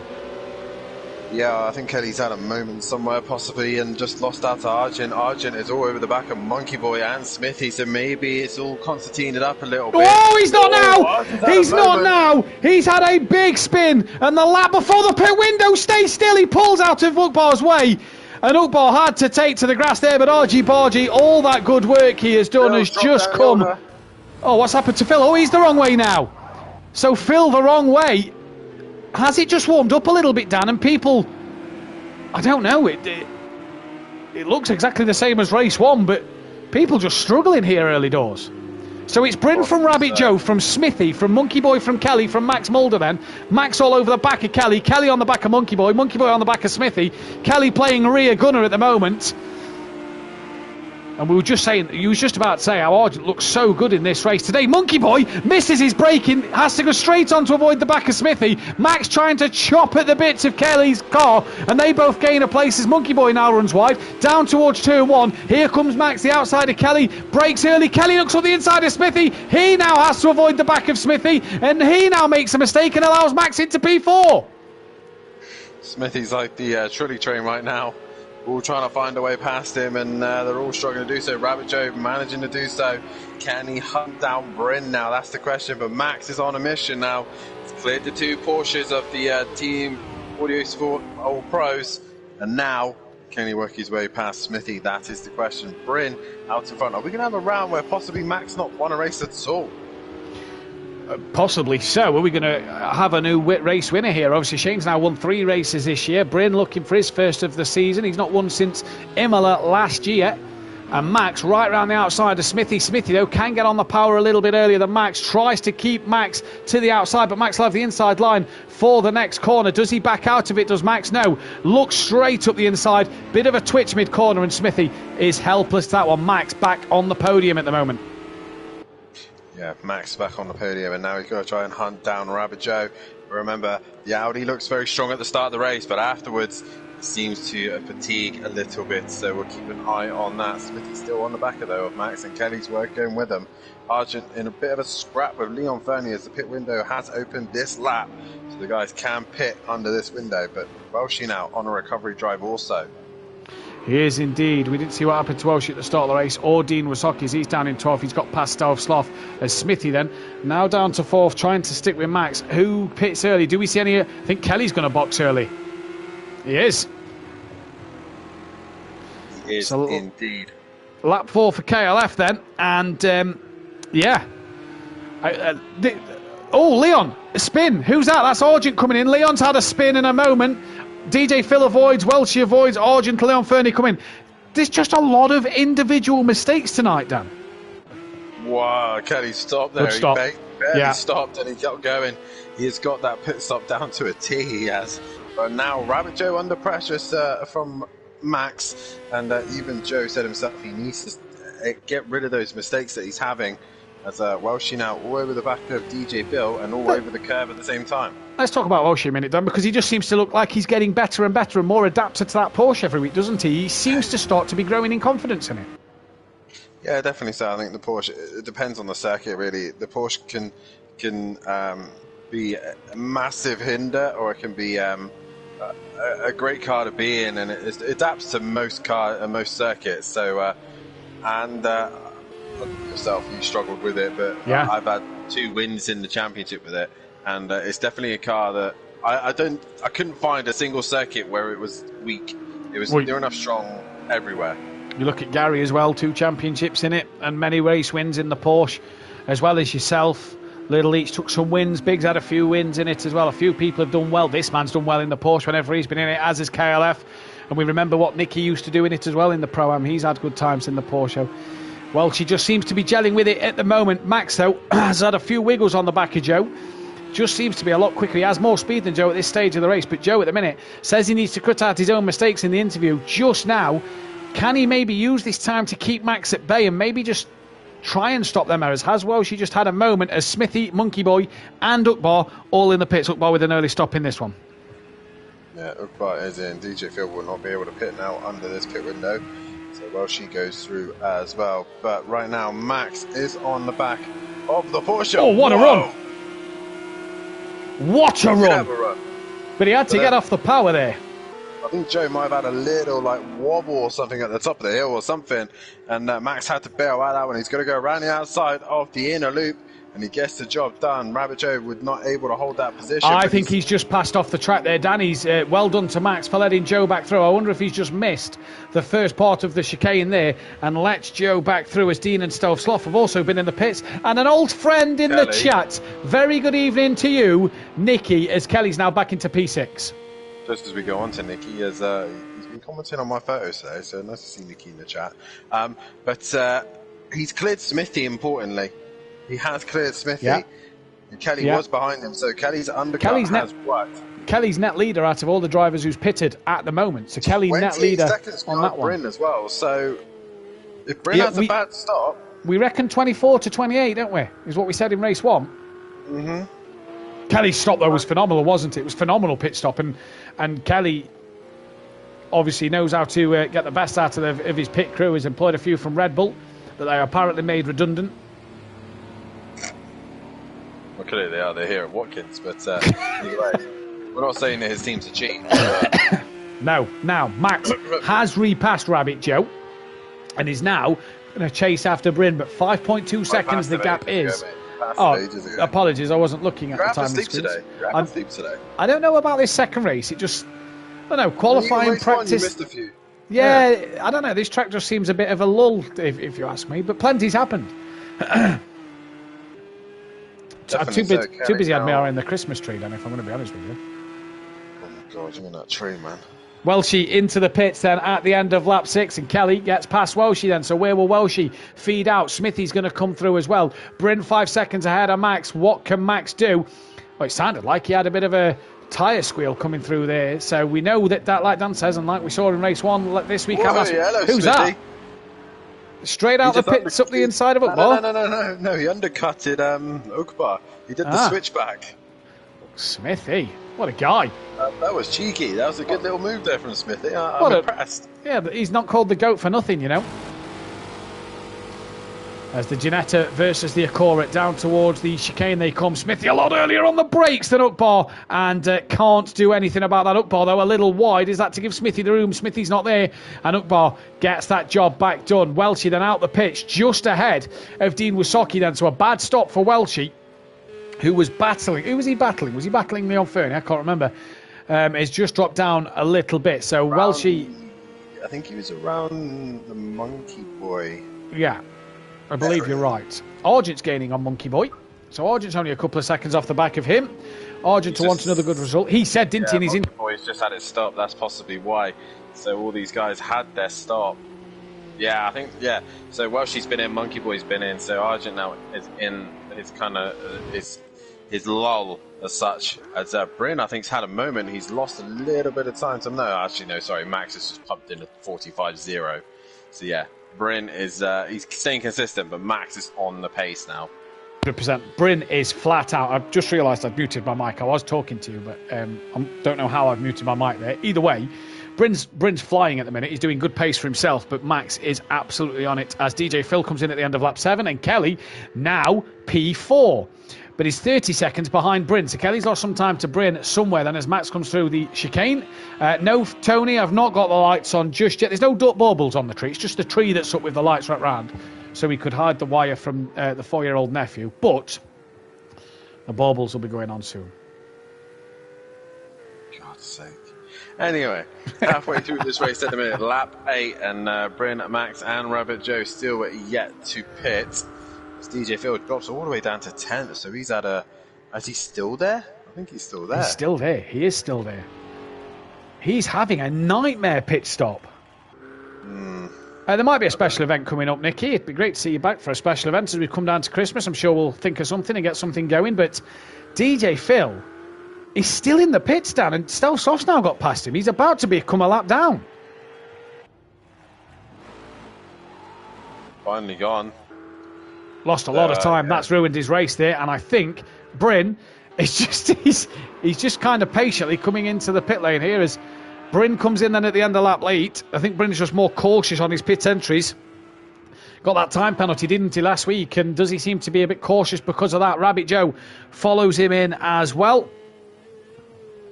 Question is, where is Kelly going to drop in all this? Obviously, he's not lapping as fast as the leaders. He's only doing a 47.2. Well, Max, look at him. He's in the 44s now. He's flying now. He's got open air. Bryn is in the pits. Rabbit Joe has stopped for his pit stop. Bryn, where's he? Yeah, has he stopped Bryn stopped. Bryn's on his way out. So Bryn out the pits. And we said about 24 seconds. The gap was 30. So 24 to 28 we predicted. The gap was 30 seconds, Bryn to Kelly, when Bryn came in the pits. And because of Bryn being a bit cautious at pit entry, the gap is now 4 seconds. So, yeah, about 26 seconds there for Bryn in the pits, in and out. So not too bad a job for Bryn. And the crew, Leon Fernie, after his stop, has now made a big mistake as well.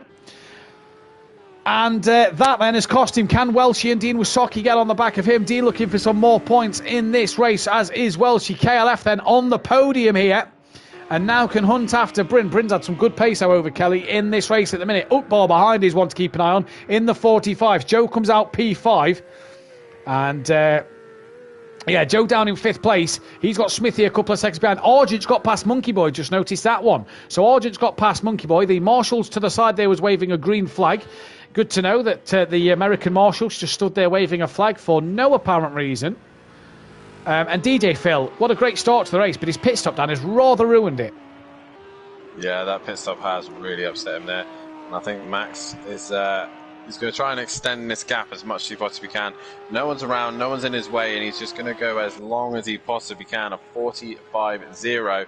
No one's really in the 45s at all, bar Ukbar. And right now, they're all in the pack, they're all fighting one another, and Max has just got the clean air. He can now focus on himself and try and pull away from Bryn and Kelly. Indeed he is, then, as Kelly is trying to do his best to maybe stay in front of Ukbar. Gap at 3.7 seconds. Sorry, the gap's at 2.9. It's 2.2. It was 3.7.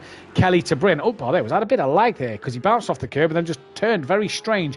Max then, we know the Audi starts to become strange after its pit stop. Is Max thinking of leaving it as late as possible so he has less laps to do on a dodgy car than a fixed car? Possibly so, as he now goes into the chute. And he literally has to be squeaky clean every single lap. He can't make any errors. He can't lose concentration. He has to focus on nailing each lap. Bryn has been very consistent in this race too. And we do think that sometimes when Bryn comes out of a groove, he tends to just make a few little errors. But at the minute, he seems to have got himself back in that groove relatively quickly. He does, indeed. It was in a nice groove in race 1 and then just came out of it, like you say. But again, back in that groove, and Bryn driving a fantastic race at the minute. It's actually gapped Kelly a little bit. That gap has just crept up ever so slightly, and it's 2 seconds Kelly to Ukbar. It's 2 seconds Ukbar to Rabbit Joe. It's 3 seconds Joe to Smithy, and then it's 1.9 Smithy to Argent. And I reckon we could see the old switcheroo happen here as Monkey Boy is some 6 seconds off the back of Argent and has Leon Fernie within 3.7 seconds at the moment. Yeah, he's not too far away. All these cars just strung out a little bit. Welsh dropped a little bit further back. Currently 10. Dimasaki not too far away from him. 5 seconds behind him. Stel Sloth another 12 seconds behind him. And then DJ Phil on a recovery though. He's up to just less than 2 seconds on Stel Sloth. So he might be able to get another place there as Argent and Smithy now are together. And let's see what happens here. But at the minute, this is your closest fight. And they are teammates. Max, last lap, 44.8, absolutely flying at the minute and doing a cracking job. Bryn, 45.8, so Bryn's pace has improved actually since his pit stop. Kelly, 46.2, just loses out 4-5 tenths of a second, Kelly to Bryn does. And Ukbar, he loses, he gains on Kelly a little bit more as well. So ebbing and flowing, I think Martin Brundle used several times over the course of the Mexican Grand Prix.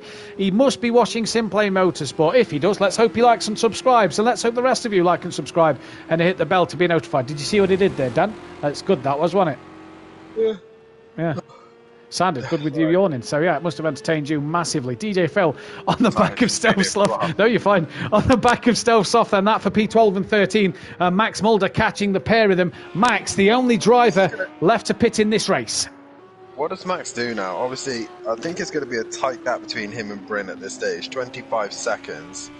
Oh, there's DJ Phil facing the wrong way.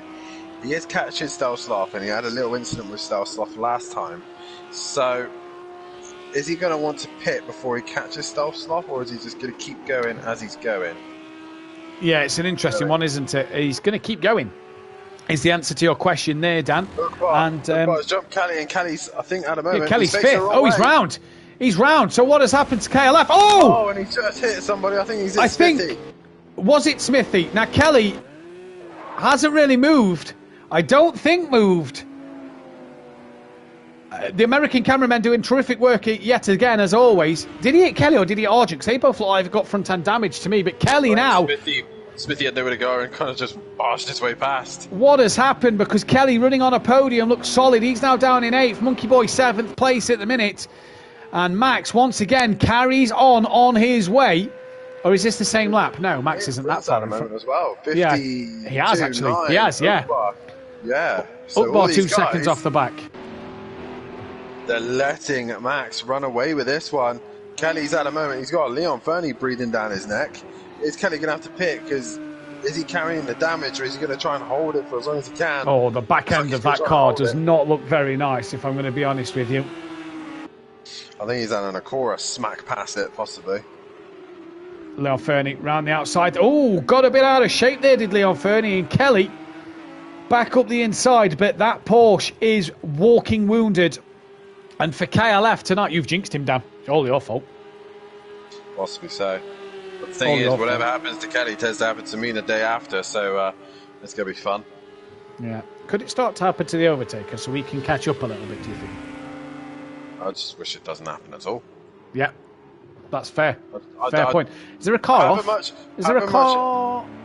Yeah, Smithy. Maybe he's struggling with some front-end damage, and as well as Leon Fernie now gets past KLF, and I imagine he'll be past Smithy relatively soon as well. Argent now trying to get on the back of Rabbit Joe. That gap's 5 seconds. Lap 13 of 16 in this race, Max is on. And still hasn't pitted, and if he pitted now, he'd come out in the lead of this race. He's well ahead of Bryn. Yeah, he'd be in the lead quite comfortably, as Bryn's only now coming into the final sector. Max is now finishing the first sector, so Max has got quite a healthy gap. He could come into the pit quite easily and not have any issues. It's great to see Shane in the chat still cheering on his teammate and giving him the support that he needs and wants. Obviously, Bryn, stellar job. Could be on the podium either way because he's got great pace over Rabbit Joe. 45 dead from Bryn.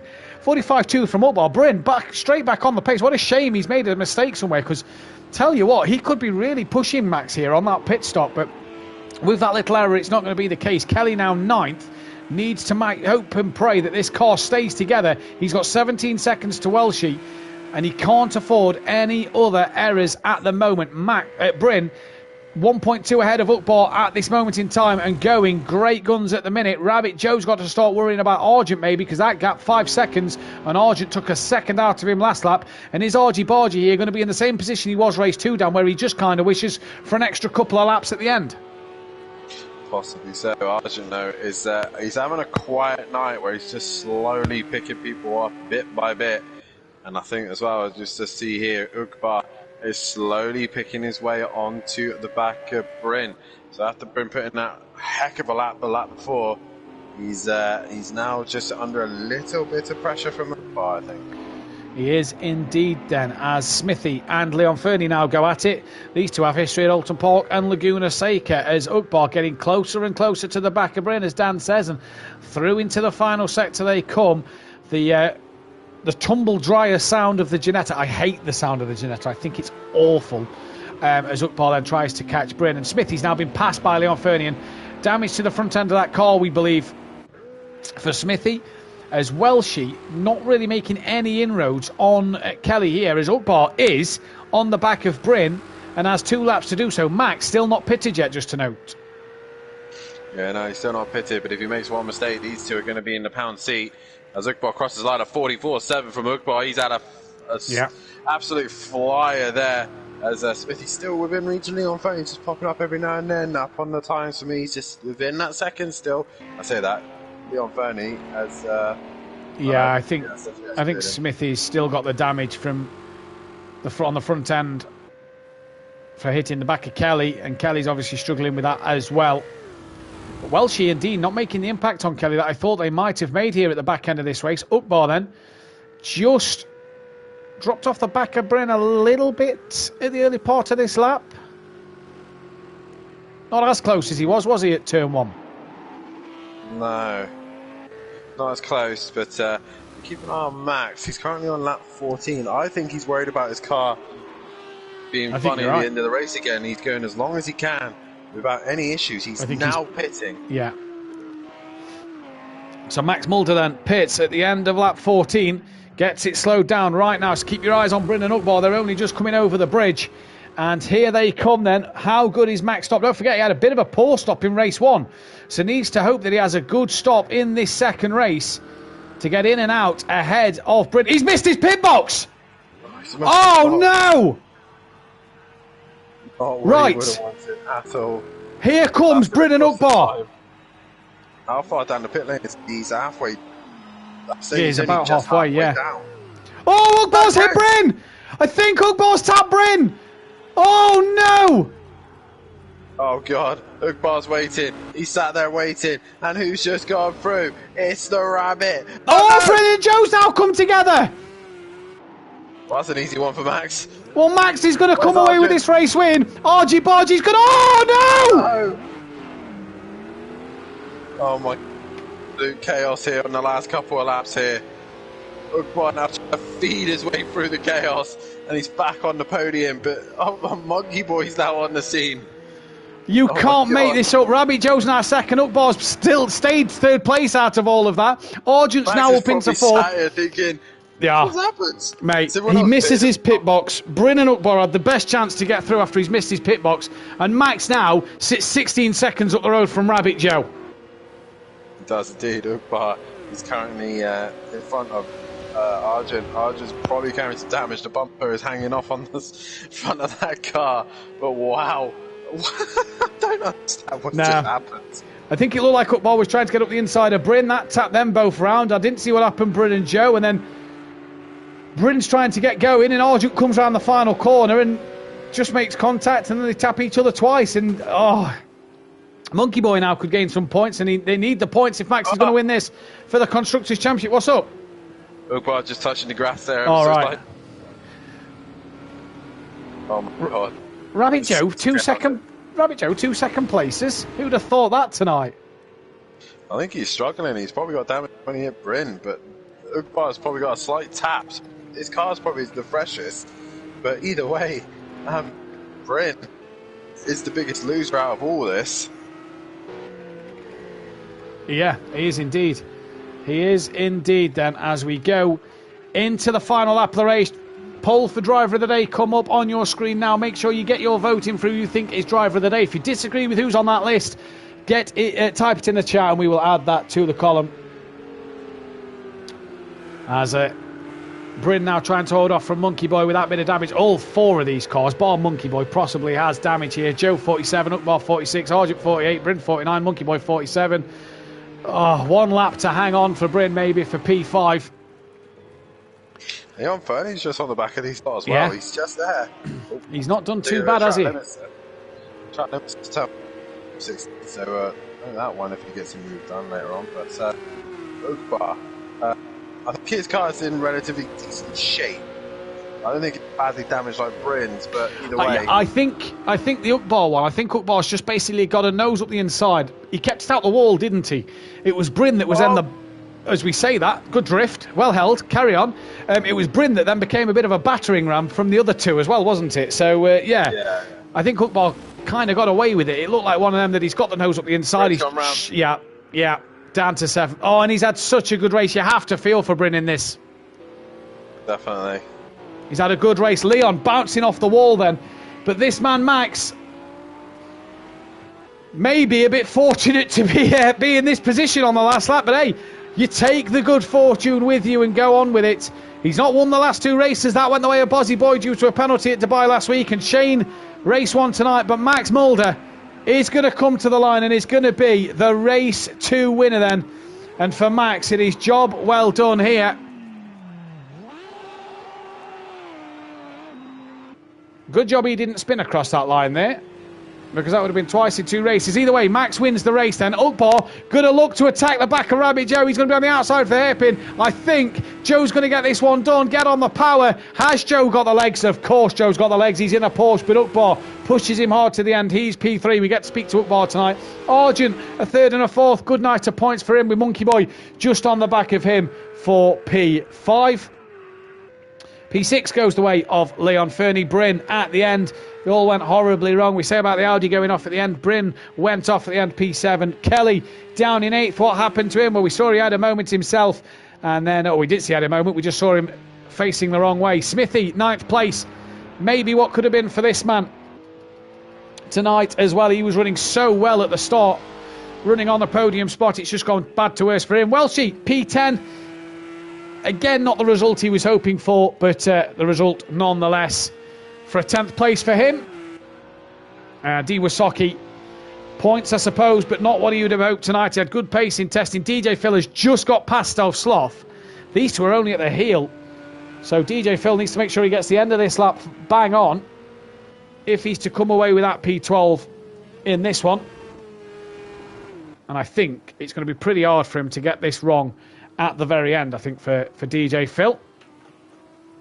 As they come through the penultimate corner. They're at the final corner now, and yep, DJ Phil, look, has the gap over Stove. Dan, I do believe we need Ukbar in this party. Oh, Stove just clips the wall there. I do believe we need Ukbar in the party, Dan, if you can get that one sorted out. As Stove crosses line, P13, and DJ Phil in 12th. We'll wait the fastest lap of the race. 44.6 from Max, 44.7 from Ukbar, 45.5 from Argent. So I believe the fastest lap has gone the way of Max Mulder. Yes, it has. So a win and the fastest lap of the race.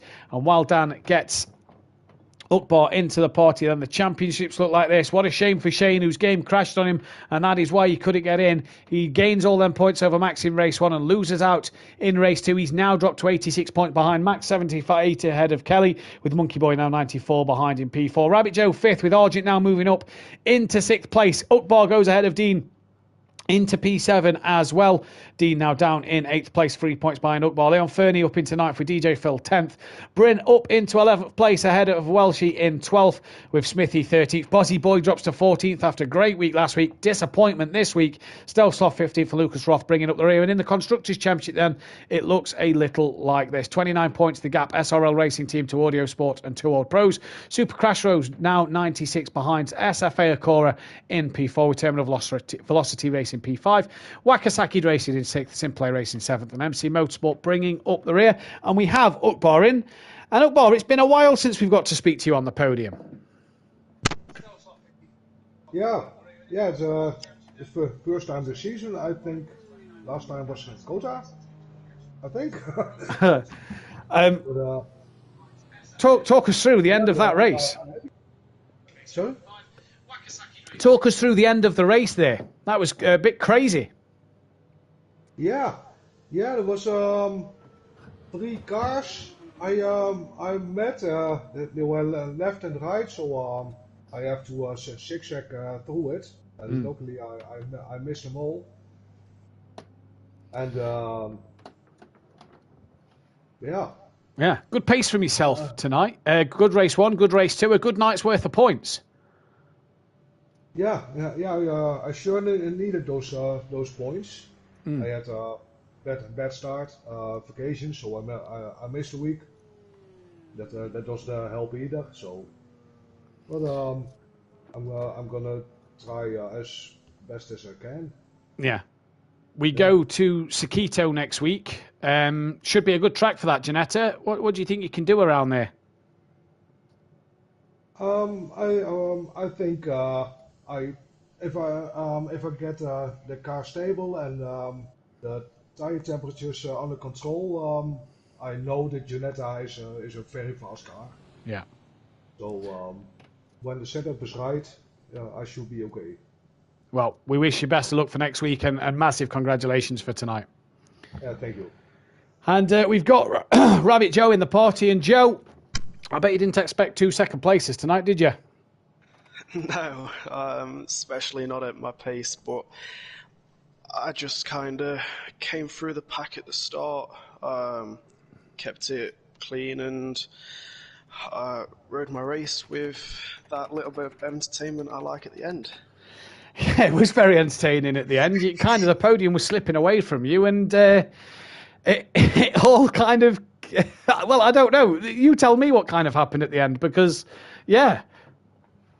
Yeah, I was hoping that Bryn and Ugbar would come together. Not that I like it, but I wanted the place, so it happened, and I went through them. A bit of a kind of coming into with Bryn, but yeah, kind of just worked my way, and then I kept it as defensive as I could against Ugbar for that last lap, and I didn't bottle it. Yeah, didn't bottle it, but crucially, like you say, tonight it's been a night of 2 second places, a night where you've been able to just kind of work your way through the pack and avoid the carnage, so to speak. Yeah, definitely. Going into Quito next week, what can you do around there, Joe? Obviously, a track. I don't know if I can't remember if you've raced there or not. Yeah, you have, because you've had a pole position there, so you must have raced there before. What can you do around there? I gotta be honest with you, I can't remember the track, but I'll just do my. Yeah, I can't remember the track layout. But I'll practice, and I'll just do whatever I can, keep it clean, keep it consistent. Look for that first race win. Yeah. Well, congratulations tonight, Rabbit Joe. It looks like you have taken the driver of the day from the viewers. Votes have gone your way at the moment, so congratulations on that one, Joe.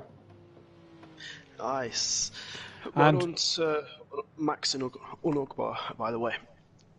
Indeed. And we head to Max then. Max, a strange night. A bit of disappointment in race 1, but jubilation in race 2. Yeah, it was a good race. Got the pace, so yeah. Looked like you missed the pit box on your stop. Was you a little worried that maybe Bryn and Ugbar could get you when you miss your pit box? No, in the first race, my pit box was at the end, so yeah. I didn't think about it, and I went to the end, but I think, fuck, it's here. Indeed. Apologies for the language there as well, ladies and gentlemen. Race 2, though, great pace, like you said. Good race win for yourself. Back on the top step, obviously, after last week and race 1 today. Going into Sakito, what can you do around there? I don't know. I never, ever did any laps on Sakito. Just I don't like it. It is not everybody's cup of tea. I'm with you on that one. It is not the nicest of tracks. Well, either way, best. Well done tonight. Great racing from you, Dan. Final words from yourself and your driver of the day, please. Well, what an interesting night's worth of racing. Makes me a little bit nervous of tomorrow night. The Audi looks like it's got not the easiest car to drive around here, but Max has managed to bring it to the top of the standings for this one. I'm just ready for bed. I've got a thumping headache and I'm just ready to get to some sleep. Let's get myself primed and ready for tomorrow. Driver of the day, it's got to go Rabbit Joe. Solid two second places. It's just been the overall most driver of the night. So well done, Joe, and obviously well done to all of our winners tonight, Shane and Max as well, and all the podium people as well. Indeed, then, that is all she wrote for tonight. I am as well. Yeah, I'm going to give it Rabbit Joe. 2 second places, I think, a solid night. Kieran, good shout out to Kieran, 3rd and the 4th. Ukbar as well, 3rd and the 4th. Good shout out to him. Max and Shane for their race wins as well. But I think Joe, 2 second places, hard to look past him for tonight. We head to Sakito then for Pro-Am. We are halfway through the season. There is 12 weeks left. Sorry, there is 6 weeks left to go. There is 12 races left to go. And Max maybe has one hand on this trophy. Too early to tell still, though. There is a lot that can happen. Thank you all for tuning in. Kelly and Smithy back in the commentary box tomorrow night, 8 p.m. GMT for the race tomorrow night. The pros can overtake and get back to winning ways. Can myself and Dan keep pushing that fight on with him? There's no Jamie, and I believe there's no Emplava, so a chance for others to maybe look at a top 4, top 5 in the championship. And I believe a new driver on the Pro Grid tomorrow night, so keep your eyes out for that one, see who that could be as we go forward into that one. But from all of us here at Simplay Motorsport, have a fantastic rest of the night. We won't see you till next week, so have a lovely bonfire night. If you're doing anything on Saturday evening, if you're in the UK, have a great time Saturday night. 53 days till Christmas. And Christmas nearly marks the end of the season, so it's about 40 days. It's about 40 days left in this championship.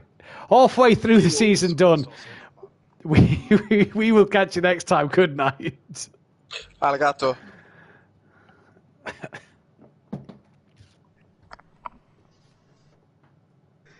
You love it, Dan. I can't remember what that meant in Japanese, but I spoke Japanese as well. I think it's thank you.